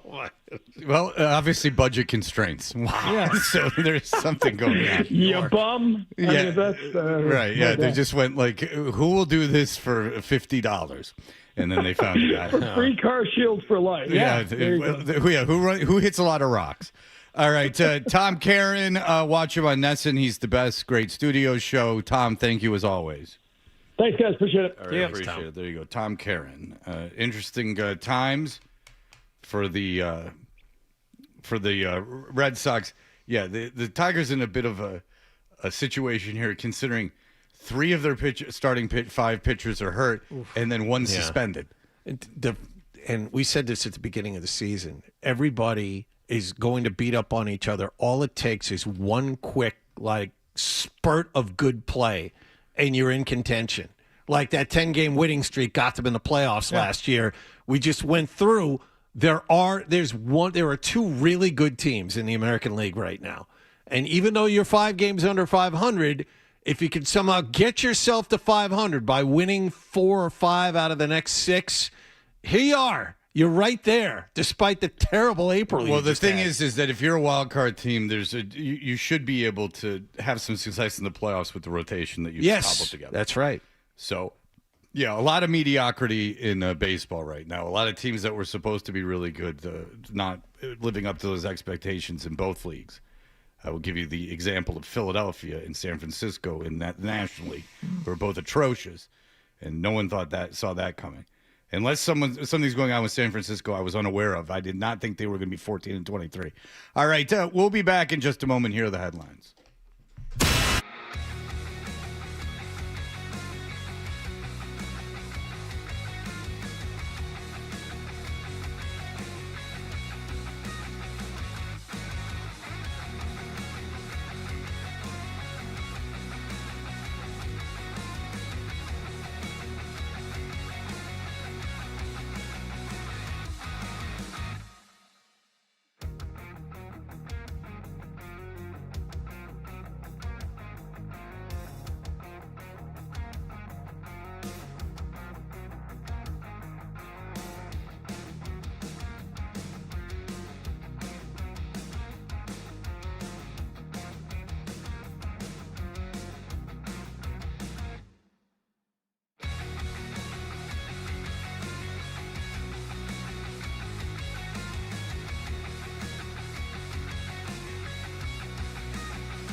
contact lenses too much. I went to the optometrist to get a new prescription.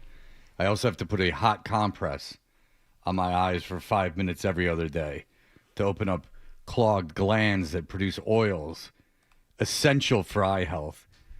And so now I have these glasses on, and I can see distance without them, but I can't really read with them on, but I can read with them off.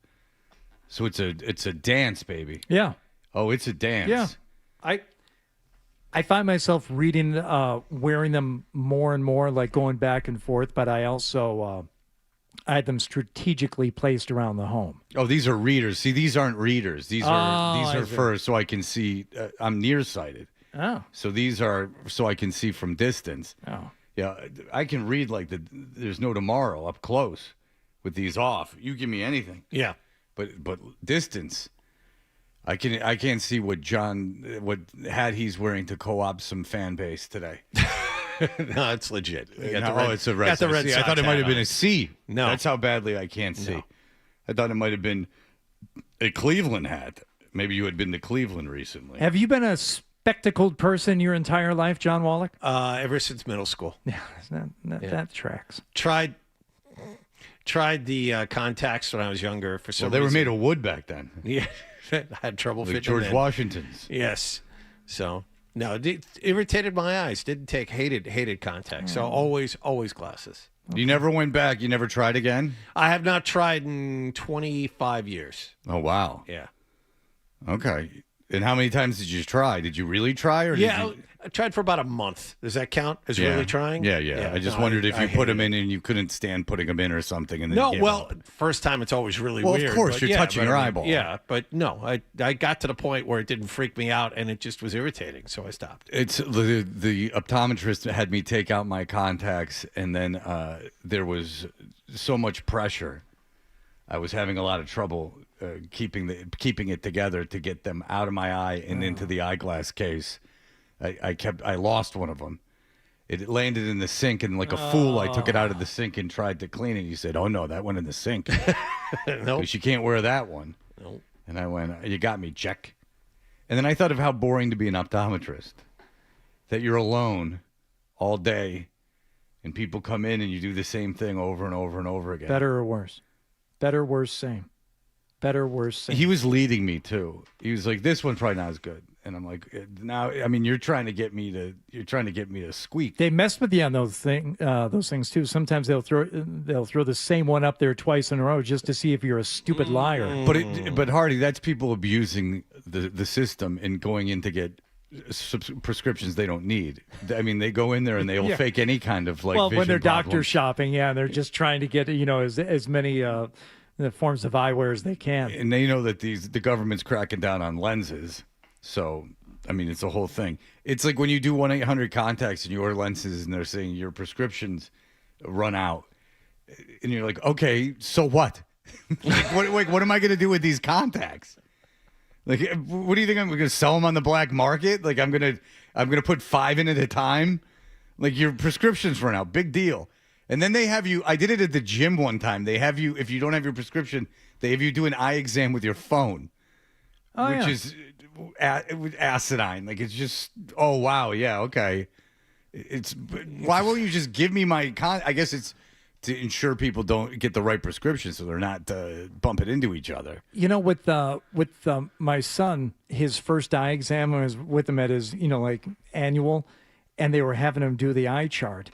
And I realized, oh, we haven't read to this one like we did the first one. Constantly. You skipped the second one, yeah. And he's in there at probably 4 years old or something, and they're asking him to do the eye chart. I'm like, oh boy, I don't know if he knows all these letters. I think we got through about F, but maybe G. But there he gets down to the MNOPZ line. I'm like, I think he can see that all right. We're just not great with the letter work. We're not yet. great with the English language. Yeah, maybe you want to try some other method like numbers. The pediatrician looked Is that at a me. 7? Oh yeah, that's a 7. He said, "Well, you should have told me first." Well, I didn't know. I didn't know we were Yeah. going to be doing this today. Well, let's just skip this part. He can see fine. Let's go. I got to take time. All Let's right. move this. That along. also tracks. Yeah. It's always golf with this guy. Yeah. Golf over all else. Golf over human emotion. What do you look forward to in your day? Sleep. See, that's not enough. Just when it's over. That's not. I got a calendar that I'm marking days off for. And they're To like, get rid of to what? another day. to what? Life expectancy. Yeah. No, they're like, what are you marking off? I don't know. To what? We'll Some- see. Something's going to happen. Just marking it off until we figure it out. What I'm marking it off for is going to Bruno Mars in Detroit. Is what's going on. You still keeping track of the ticket prices? I Still- bought. I pulled the trigger. Oh, you this bought. time. You bought. Okay. Yeah, it's a little over what I wanted to spend, but it's not insane. Okay. Because they were getting cute with some of the prices. I think this might be one of those things where people weren't moving, and they were asking like. Some people were asking for $1,000. Where in the building did you wind up? So I don't want to be in general admission with her because I don't want to stand there all day with her, and she wants to get early and get merch and stuff. So I got tickets like on the side, like close to the stage on the side where there's stadium style seating, so you can at least sit. Yep. Because Bruno Mars, I'm excited to see. I think it will be a good performance. At least there's instruments, which is all you can really ask for. Instruments. Monty, John, you'll like this. No, Monty, good. go ahead. Hey guys, so John has a different type of eye test that his doctor does on him. It all takes place outside, and he has to be able to identify different like rodents as they run by to make sure that he could see well. So like a squirrel, a prairie dog, rabbits, that kind of stuff. And also, he doesn't wear contacts because they get really dried out under that falconry hood when he's trying to focus. So that makes things a lot more difficult for him. All right. Well, he doesn't wear the hood in here, which is probably why he's all over the place. But the leather serves as a drying agent, and you really can't get that in close proximity to the contact. That makes sense. I'm a leather boy. Nothing wrong with that. Leather boy. Prairie dog. Yeah. Varmint. Dinner. All right. We'll be Field back. mouse. Everyone's got Jaylen Brown fever. There's all kinds of theories that I can't figure out where they're coming from. But nonetheless, we have more audio from the man himself. We'll be back in just a moment. More Toucher and Hardy on the way.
the road because your clogged drain is their emergency, go to johnsewer.com.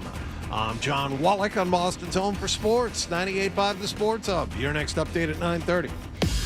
Listen to it, laugh at it, get mad at it, agree with it, argue about it. It is Boston Sports. Boston Sports. And it is all we do. 98.5 The Sports Hub.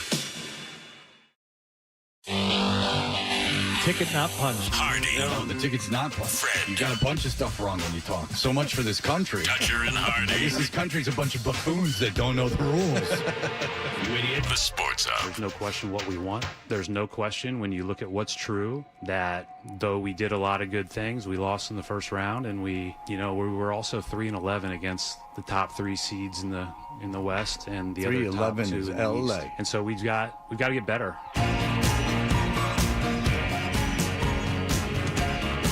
We are Dutcher and Hardy. You can watch us on YouTube. Subscribe to 98.5 The Sports Hub on YouTube. That, of course, is the wonderful voice of very interesting Brad Stevens, always being very interesting. And we've been through, Tracy McGrady said that Jaylen Brown was frustrated. Then we played Brad Stevens saying he hadn't heard that. And then we played Jaylen Brown saying he's not frustrated. So a lot of the show's been devoted to why he's frustrated, despite the fact there's no evidence that he is and that both parties say that he's not.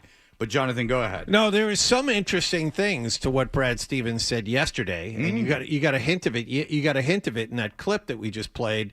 He is not sold on the validity of a 56-win season during the regular season. He just mentioned that the team didn't do well against the best teams in the league. And he also basically said there were a lot of teams tanking this year. The league's going to be a lot tougher next year. So it doesn't sound to me like he's all that impressed with the way his team wound up. More Patriots-like than we thought. Yes. In terms of who you lost to and what things are shaping up for next year. He basically said the schedule is a lot easier than it looked. And that's not good for your boss to come out and say something like that. And he also mentioned that, our interior play was not good after watching Joel Embiid dominate whatever center they threw out there. He told the media, we have to get better, protect the rim a little bit better. He's acutely aware. He didn't sugarcoat anything yesterday. He knows his team underachieved, and he knows they need to get not just a little better, a lot better. Yeah, some of that is walking the fans back off the ledge, though. It's like, we were there. They were good. Hold on a second. They're really looking at it. It wasn't all that good, and you lost the better teams and the tanking. So I understand what part of that is. But the one thing that was tough for me to understand, I think for a lot of people, was Jaylen Brown saying that this was one of his favorite seasons. May have been his favorite season to play in. And it's like, well, what does that mean? The one that you played without Jason Tatum for most of it? Does that speak to anything else? The one where you lost in the first round of the playoffs when you were expected to go much, much, much deeper? The one where you didn't win MVP? How could this one be the favorite? Well, thank you to Zach Cox, who had an encapsulation of everything and a quote from the 9-hour Twitch stream that Jaylen Brown did. It was a couple hours, though, wasn't it? Yeah. He's done a couple hours worth of Twitch streaming now? It's a while, yeah. He's streaming all over the place. Yeah. And it's every day after the season has ended, which I also find odd. But so all right. Here's what Jaylen Brown said. They don't understand how overcoming adversity is a win. Like, our team, we blew a 3-1 lead. We didn't win a championship, but the amount of depth, the expectations that these same people have for us, this is why this was my favorite year, because I got to see it in practice. I got to see it in the beginning. I got to see the rookie, Hugo Gonzalez, just come in, add value, and play with fire. I got to see the young kid from Spain just turn into a monster. I got to see Jordan Walsh, who was kind of trying to find his footing and trying to find playing time and trying to get secure in himself. I watched him practice every day and grow to where he is now. I got to see Neemias Queta once again become a starting big in this lead and add value and grow every single day. I got to see Peyton Pritchard, who already was a killer, but take on more responsibility, be more of a go-to guy. I got to see that develop, and you all got to see it too. He liked not having Tatum. I got to see Jason Tatum come back from an injury, mentally overcome what that takes. And this is a part of the reason why this was my favorite year. You got to see all of these guys, all of my teammates grow. Got to see them overcome adversity as a group, up close and personal. And even though we didn't accomplish what we wanted to, it's no excuse. I'm not making an excuse. Obviously, the result, we're not satisfied. Sounds like an excuse. It's not. Well, I'll tell you, it's a healthy way to live, to be able to, after a huge disappointment, be reflective and find the positives that you've gained from an experience. It's and that's something that if you were talking to a group of friends or perhaps a therapist, you would be applauded for.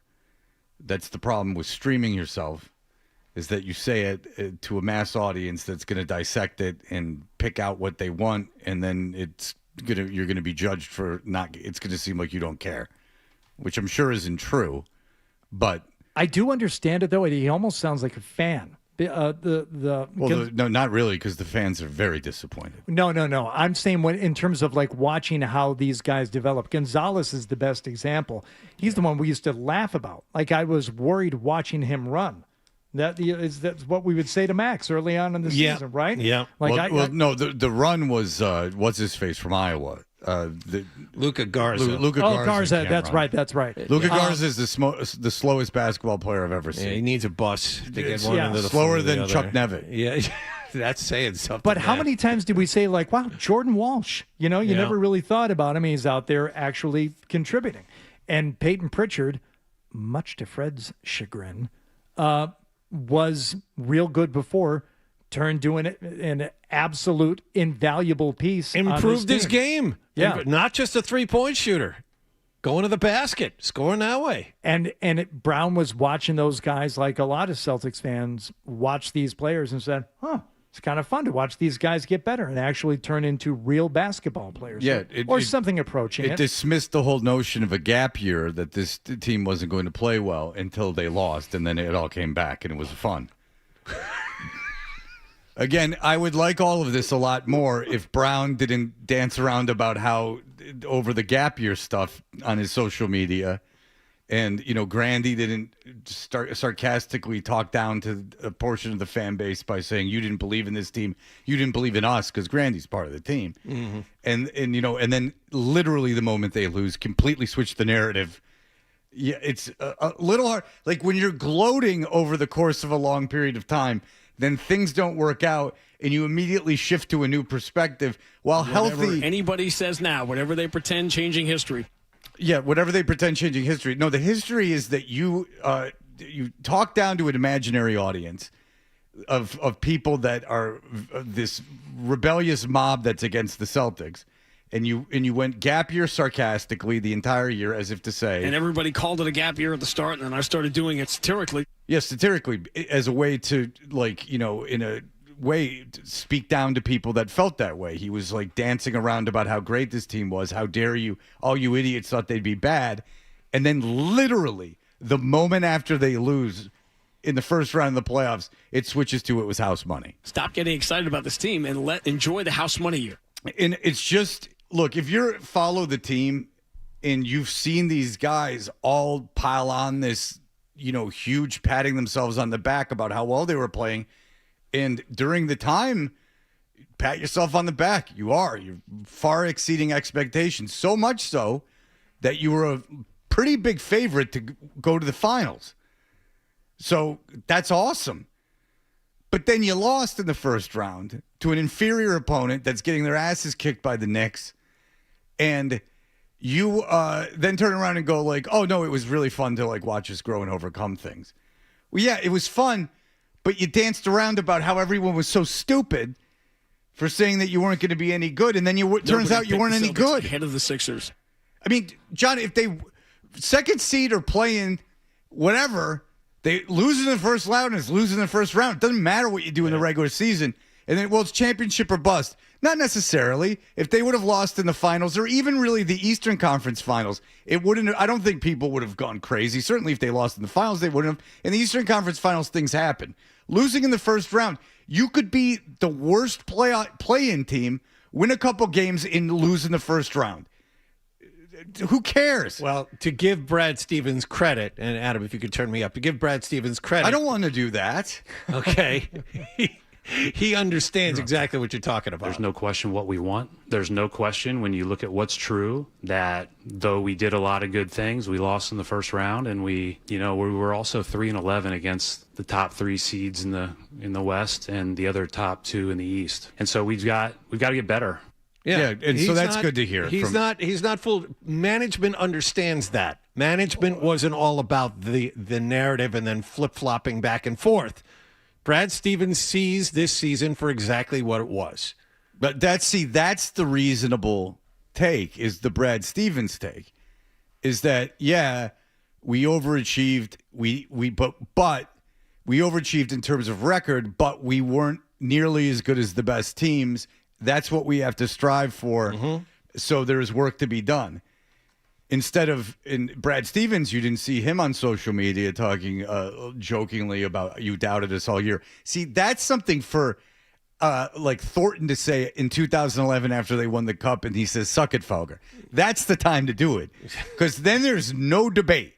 You are holding a trophy in your hand. Yes. And no matter what, you can say anyone, even if it's one guy that doubted us, nothing ever will take this away. I'm right, you're wrong. We have been reigned victorious. But if you spend from October till May dancing around about how great you are and how everyone was stupid, and then you lose in the first round like you could have anyway, even if you were a way worse regular season team, you can't just turn around and go, it was great. Stop getting excited about this team and enjoy the house money year. Like, it's just... It's almost weird to me that they think they can do that. like everyone's going to go, you know what, you're right. Now, internally, Grandy, I don't know what his deal is, but if I'm Brown, like internally, that's a great way to look at it. Is like, look, this was a year of my career, a year of my life. Let's look for the positives in what happened. This is all like, that's great.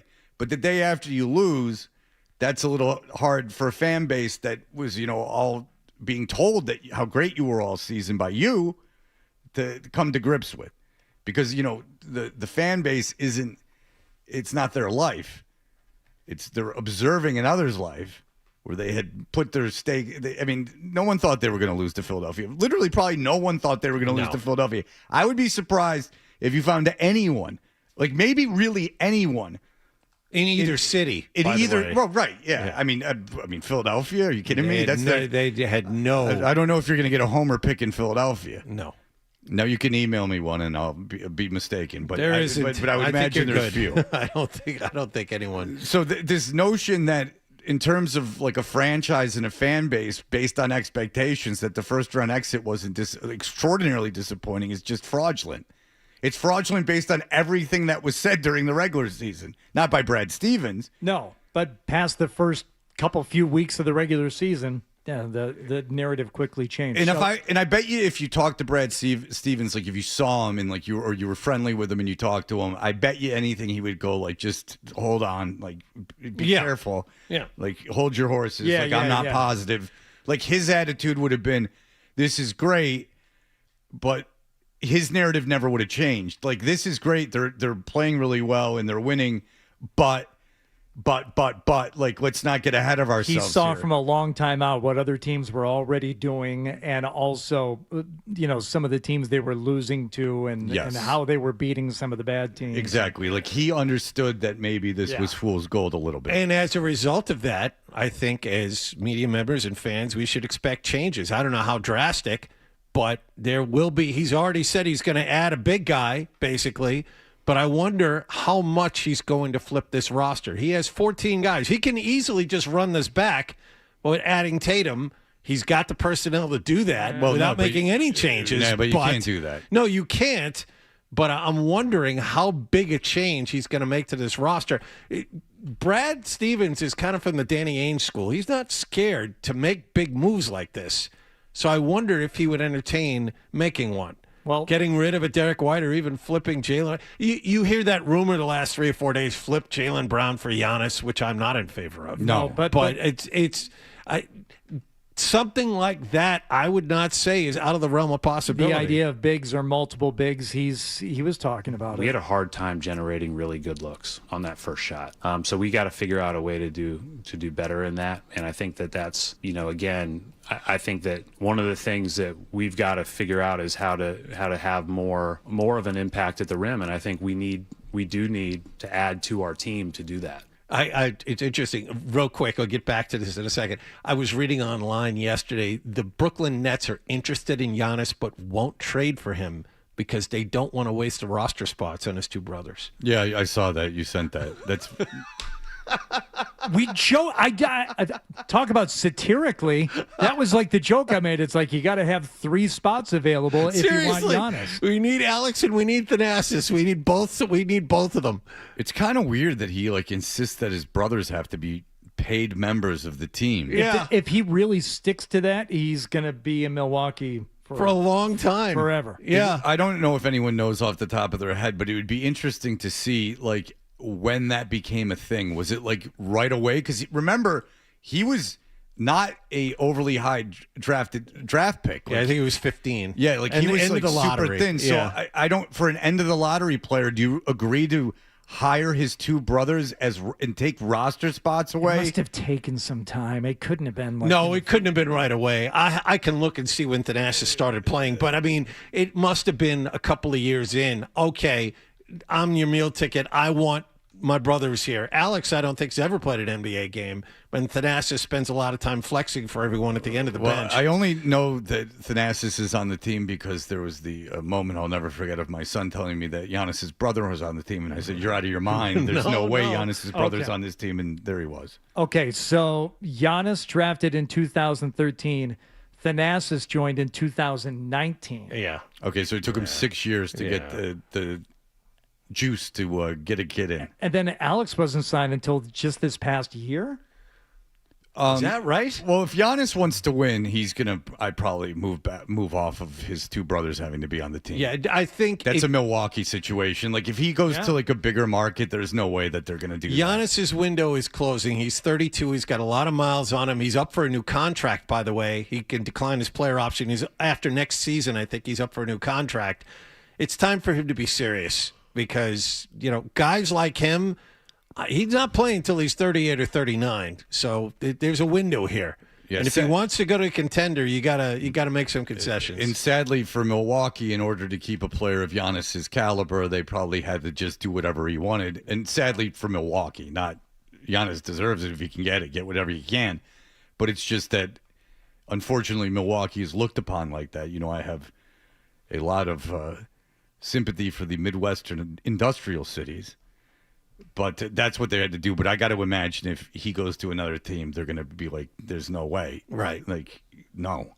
Apparently that was a big story in October of last year when the third brother joined in the first time. 3 brothers on the same active roster. It slipped under the radar, though. No. I don't think they were expecting much of Alex in terms of a contributor to the team. Well, he gets a uniform, which is nice. And they have to at least pay him the league minimum. I wonder if he just gives it back to them. I don't know what happens. Just for all the free plane trips and meals. Does he have to pay an environmental tax for the plane rides? I mean, it would seem like there would have to be. He's some on the kind same of payment. flight, but not the bus. He has to Uber. That's right. He's got. Or he had to learn to fly. We'll see you at the hotel. They're like, if you want to ride the plane, dude, you're going to have to at least co-pilot this thing. All right, I'll get the hours. Okay. I'll get up in there and burn. There's a jump seat in the cockpit. I can specialist. I got a hat. I'm a pilot too. For your health. All right, so we'll be back in just a moment.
a treat. You know. We're the best friends that can be, my buddy and me. Now, more of your best morning buddies. Toucher and Hardy on the Sports Hub. You know, I got an idea for a bit. The email bit. We should do the email bit. It's a great idea. Let's do the email bit.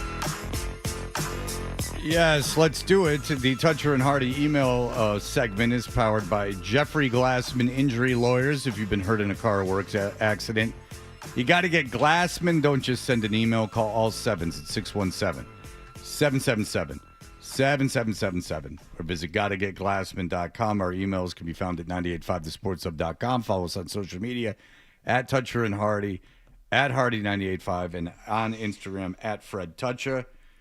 Jonathan, I was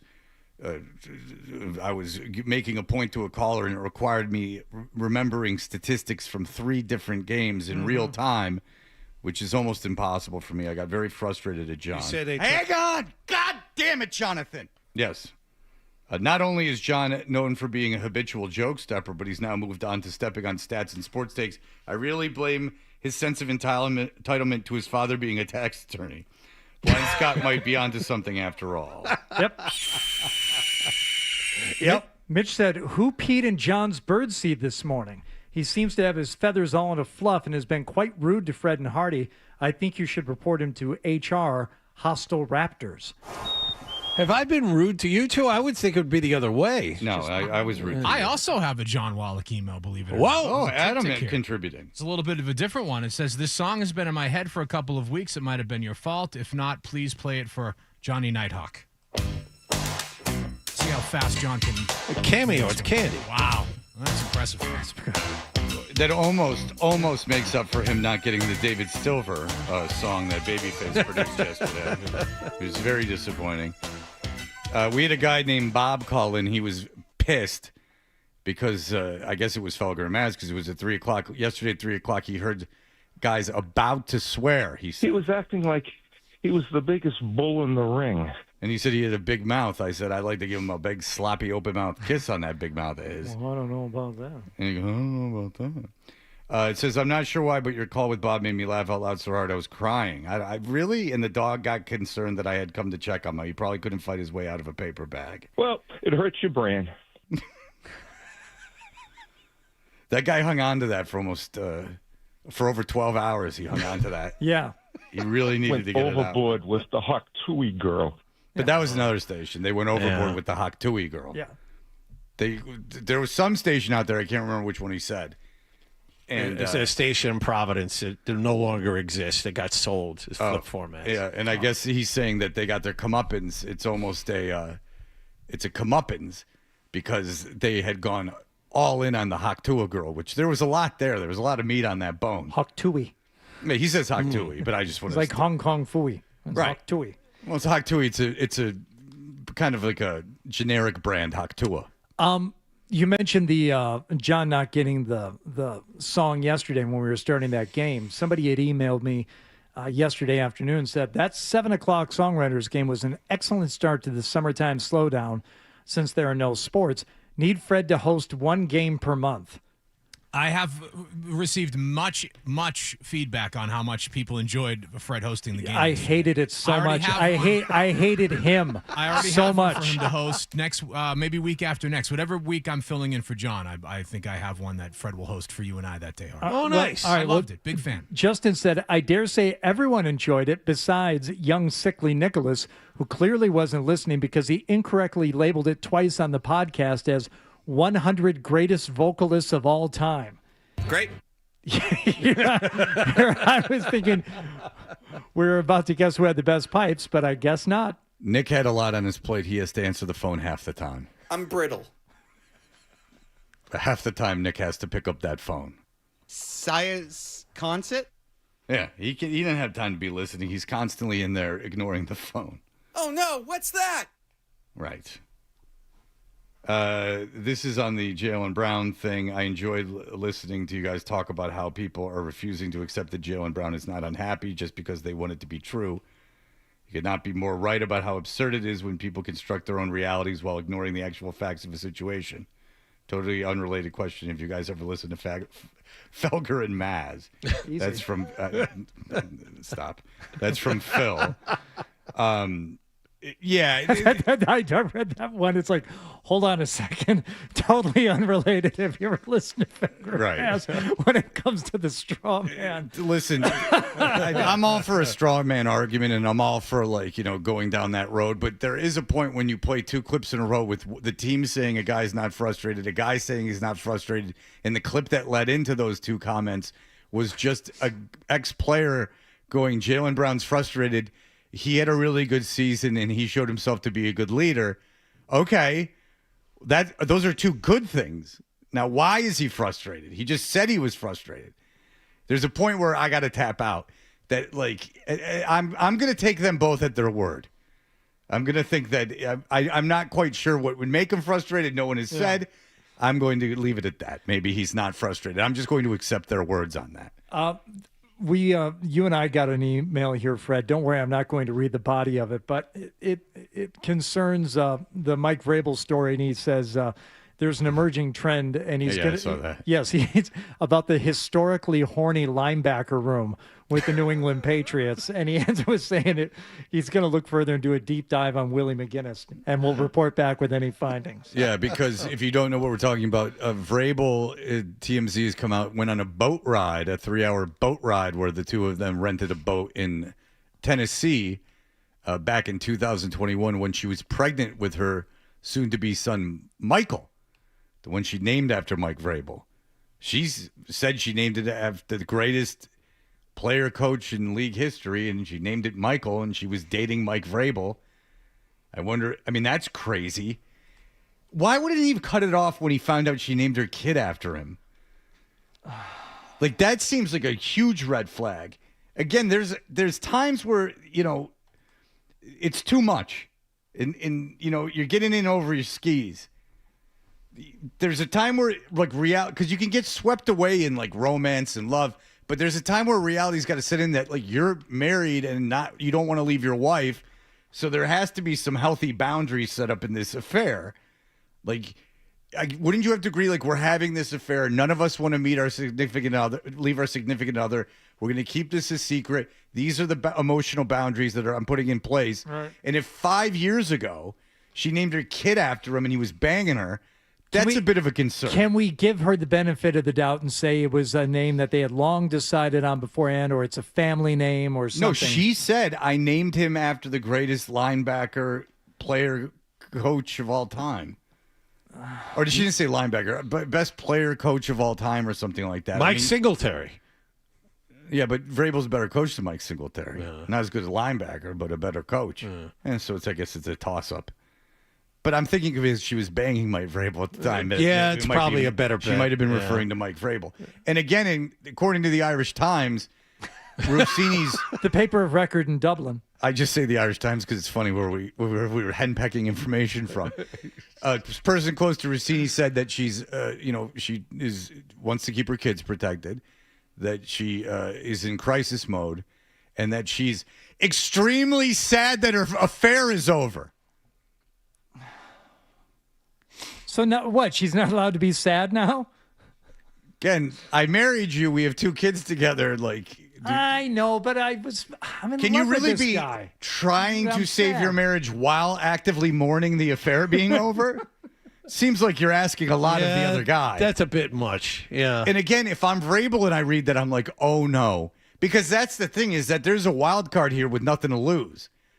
If she gets divorced and she doesn't have a job, the way that she will reintroduce, this is just a fact, the way that she will reintroduce herself into public life is by doing interviews.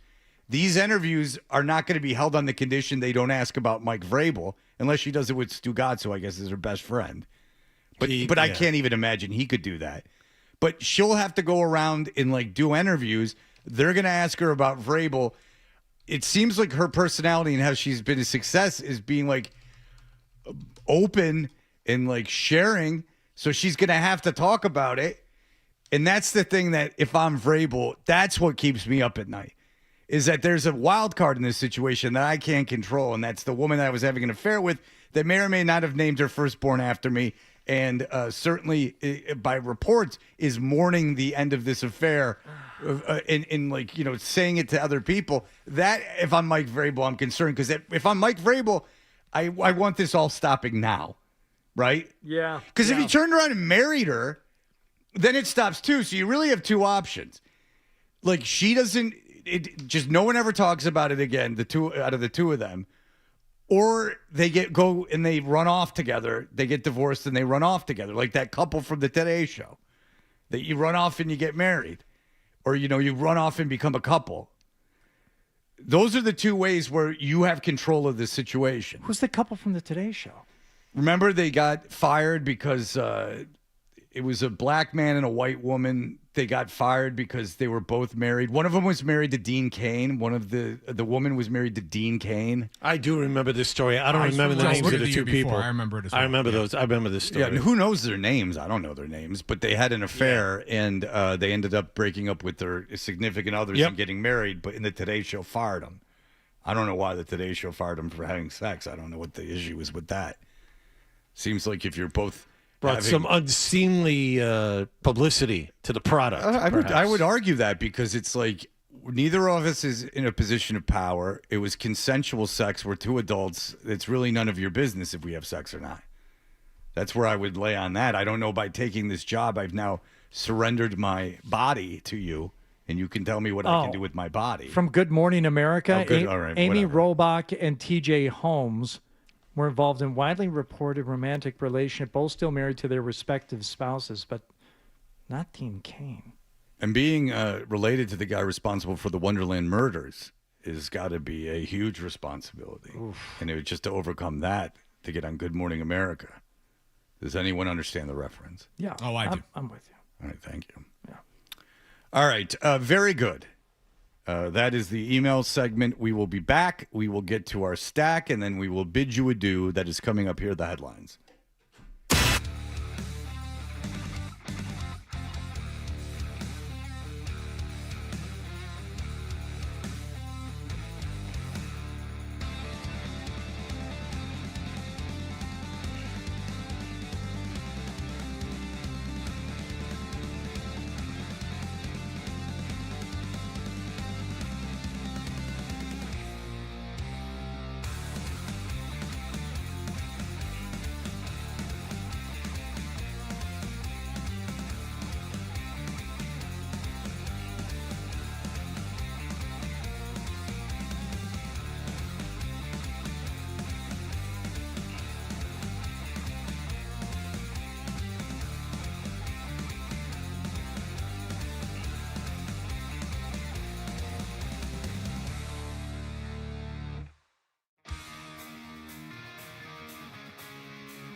with you so you can hear more of Toucher and Hardy That's what I want on my tombstone. on the Sports Hub. We know what you're thinking. What could I possibly have missed from the show? It's time for The Stack on Toucher and Hardy.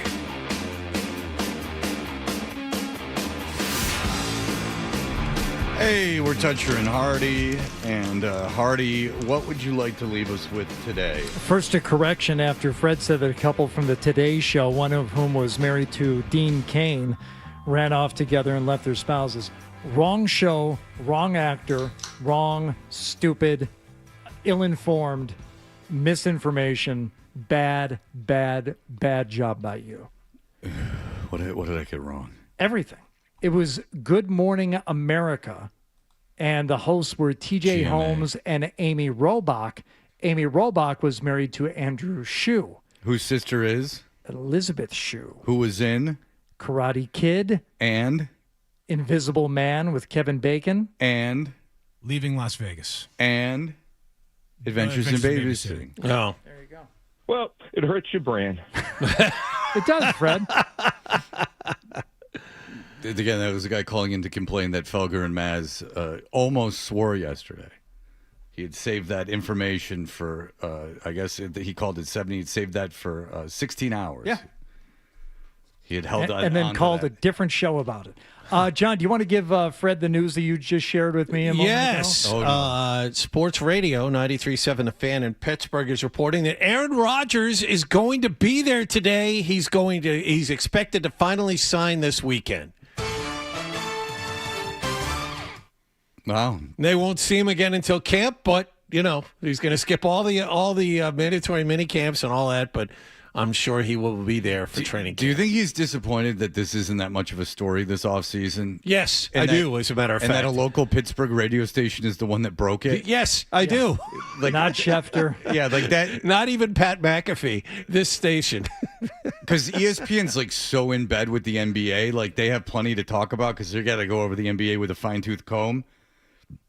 I wonder how much attention this even gets from ESPN, given that the NBA playoffs are occurring. It's not like Pittsburgh's going to contend for a title. And by the way, congratulations to the NBA for finding NBC Sports Network to put the playoff games on. It's either that or Peacock, one or the other. I love, Peacock's easier because I like talking into the microphone. Thank God these remotes have microphones on them now. This isn't old man screaming about streaming services. This is old man screaming about this is a network. Mm-hmm. Who knew NBC Sports had a network? They have NBC Sports Boston. Oh, no, there is NBC Sports, period. Right. But did you know that existed? Not until I watched a game on it. Yeah, if you want to see the Pistons, they don't value the Pistons very much. I got news for you. So they've buried them. But you got to go to NBC Sports, just NBC Sports. Now, what else is on NBC Sports? That is a question that you would rattle your brain around for. And how much are they paying? Because I have to imagine it's not a lot. No. Because it's not in the regular bunch of channels on cable. You guys have cable? John has cable. Yes. Do you have cable? Yeah. So it's not in the... Oh, yeah, you do. Because you get to experience, like, the Gunsmoke channel and stuff. They, there's the normal set of channels that end.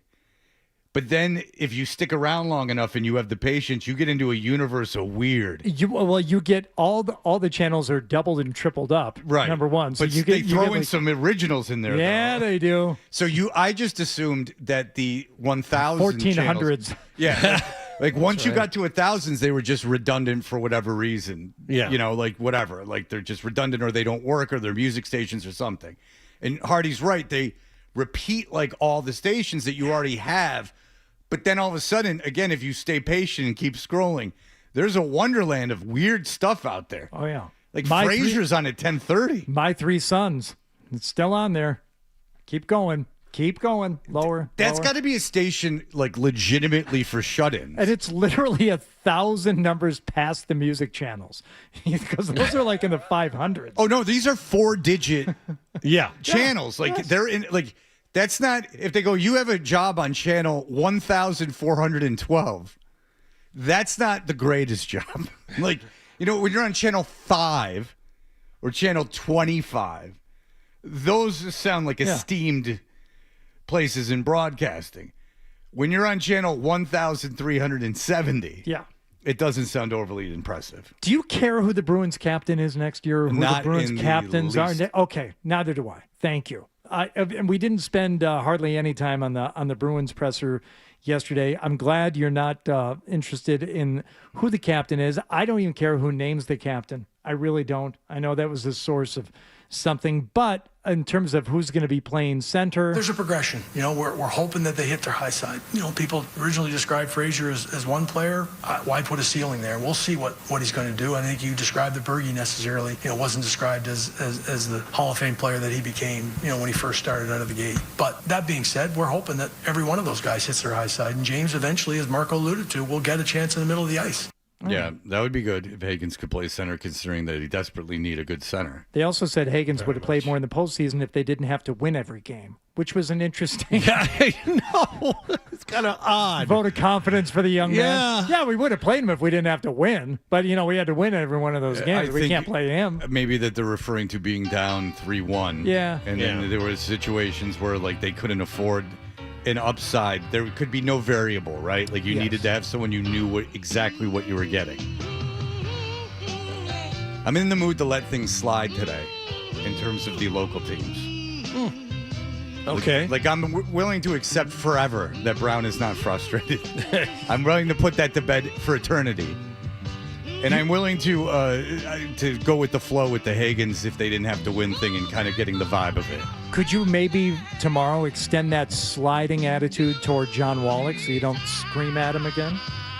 Again, I will admit my own fails, my own deficiencies as a human. You don't understand how hard it is for me to remember. That was a total of 6 numbers. I had to remember 6 numbers over the course of 3 games, and I was actively clicking on the games. It was an exercise that's very difficult for me. Okay. And so it was more John had interrupted. Like, if we're just having a normal conversation, I keep that rage within. Hang on! God damn it, Jonathan! Oh, no, don't say that. Bob's going to call back. You know what I'd like to do with that mouth? Give it a big tongue kiss. Well, okay, well. Kind of threw him for a loop there. Well, I wanted to see. I'd like to give it a French kiss. I would like to see the exercise there was if you indulge the guy, what you can get away with saying. So, since he was offended by something the afternoon show said, Right. Like if you go, you're right. Like all the things you could say without him reacting negatively. Or you could close the circle and say something offensive to him that would force him to call Felger and Mass. One or the other. I had a feeling that wasn't going to happen. He just wanted to be agreed with. Like, you could literally say anything and agree with him, and all of a sudden, those moral barometers are not in place. Amazing when someone agrees with someone, how much they're willing to give away with. How funny a joke is until it's about them or about something they care about. Tell him, Fred. Like, you can't say this word anymore. All right, great. Well, we can say everything again. No. You can't make fun of that guy. Right. So he's an angel. They were swearing yesterday? No, they were about to swear. They were about to. Felger says finger banging all the time. Yeah, that is weird. Party, doesn't he? Yeah. Yeah. Jimmy Stewart doesn't stop it.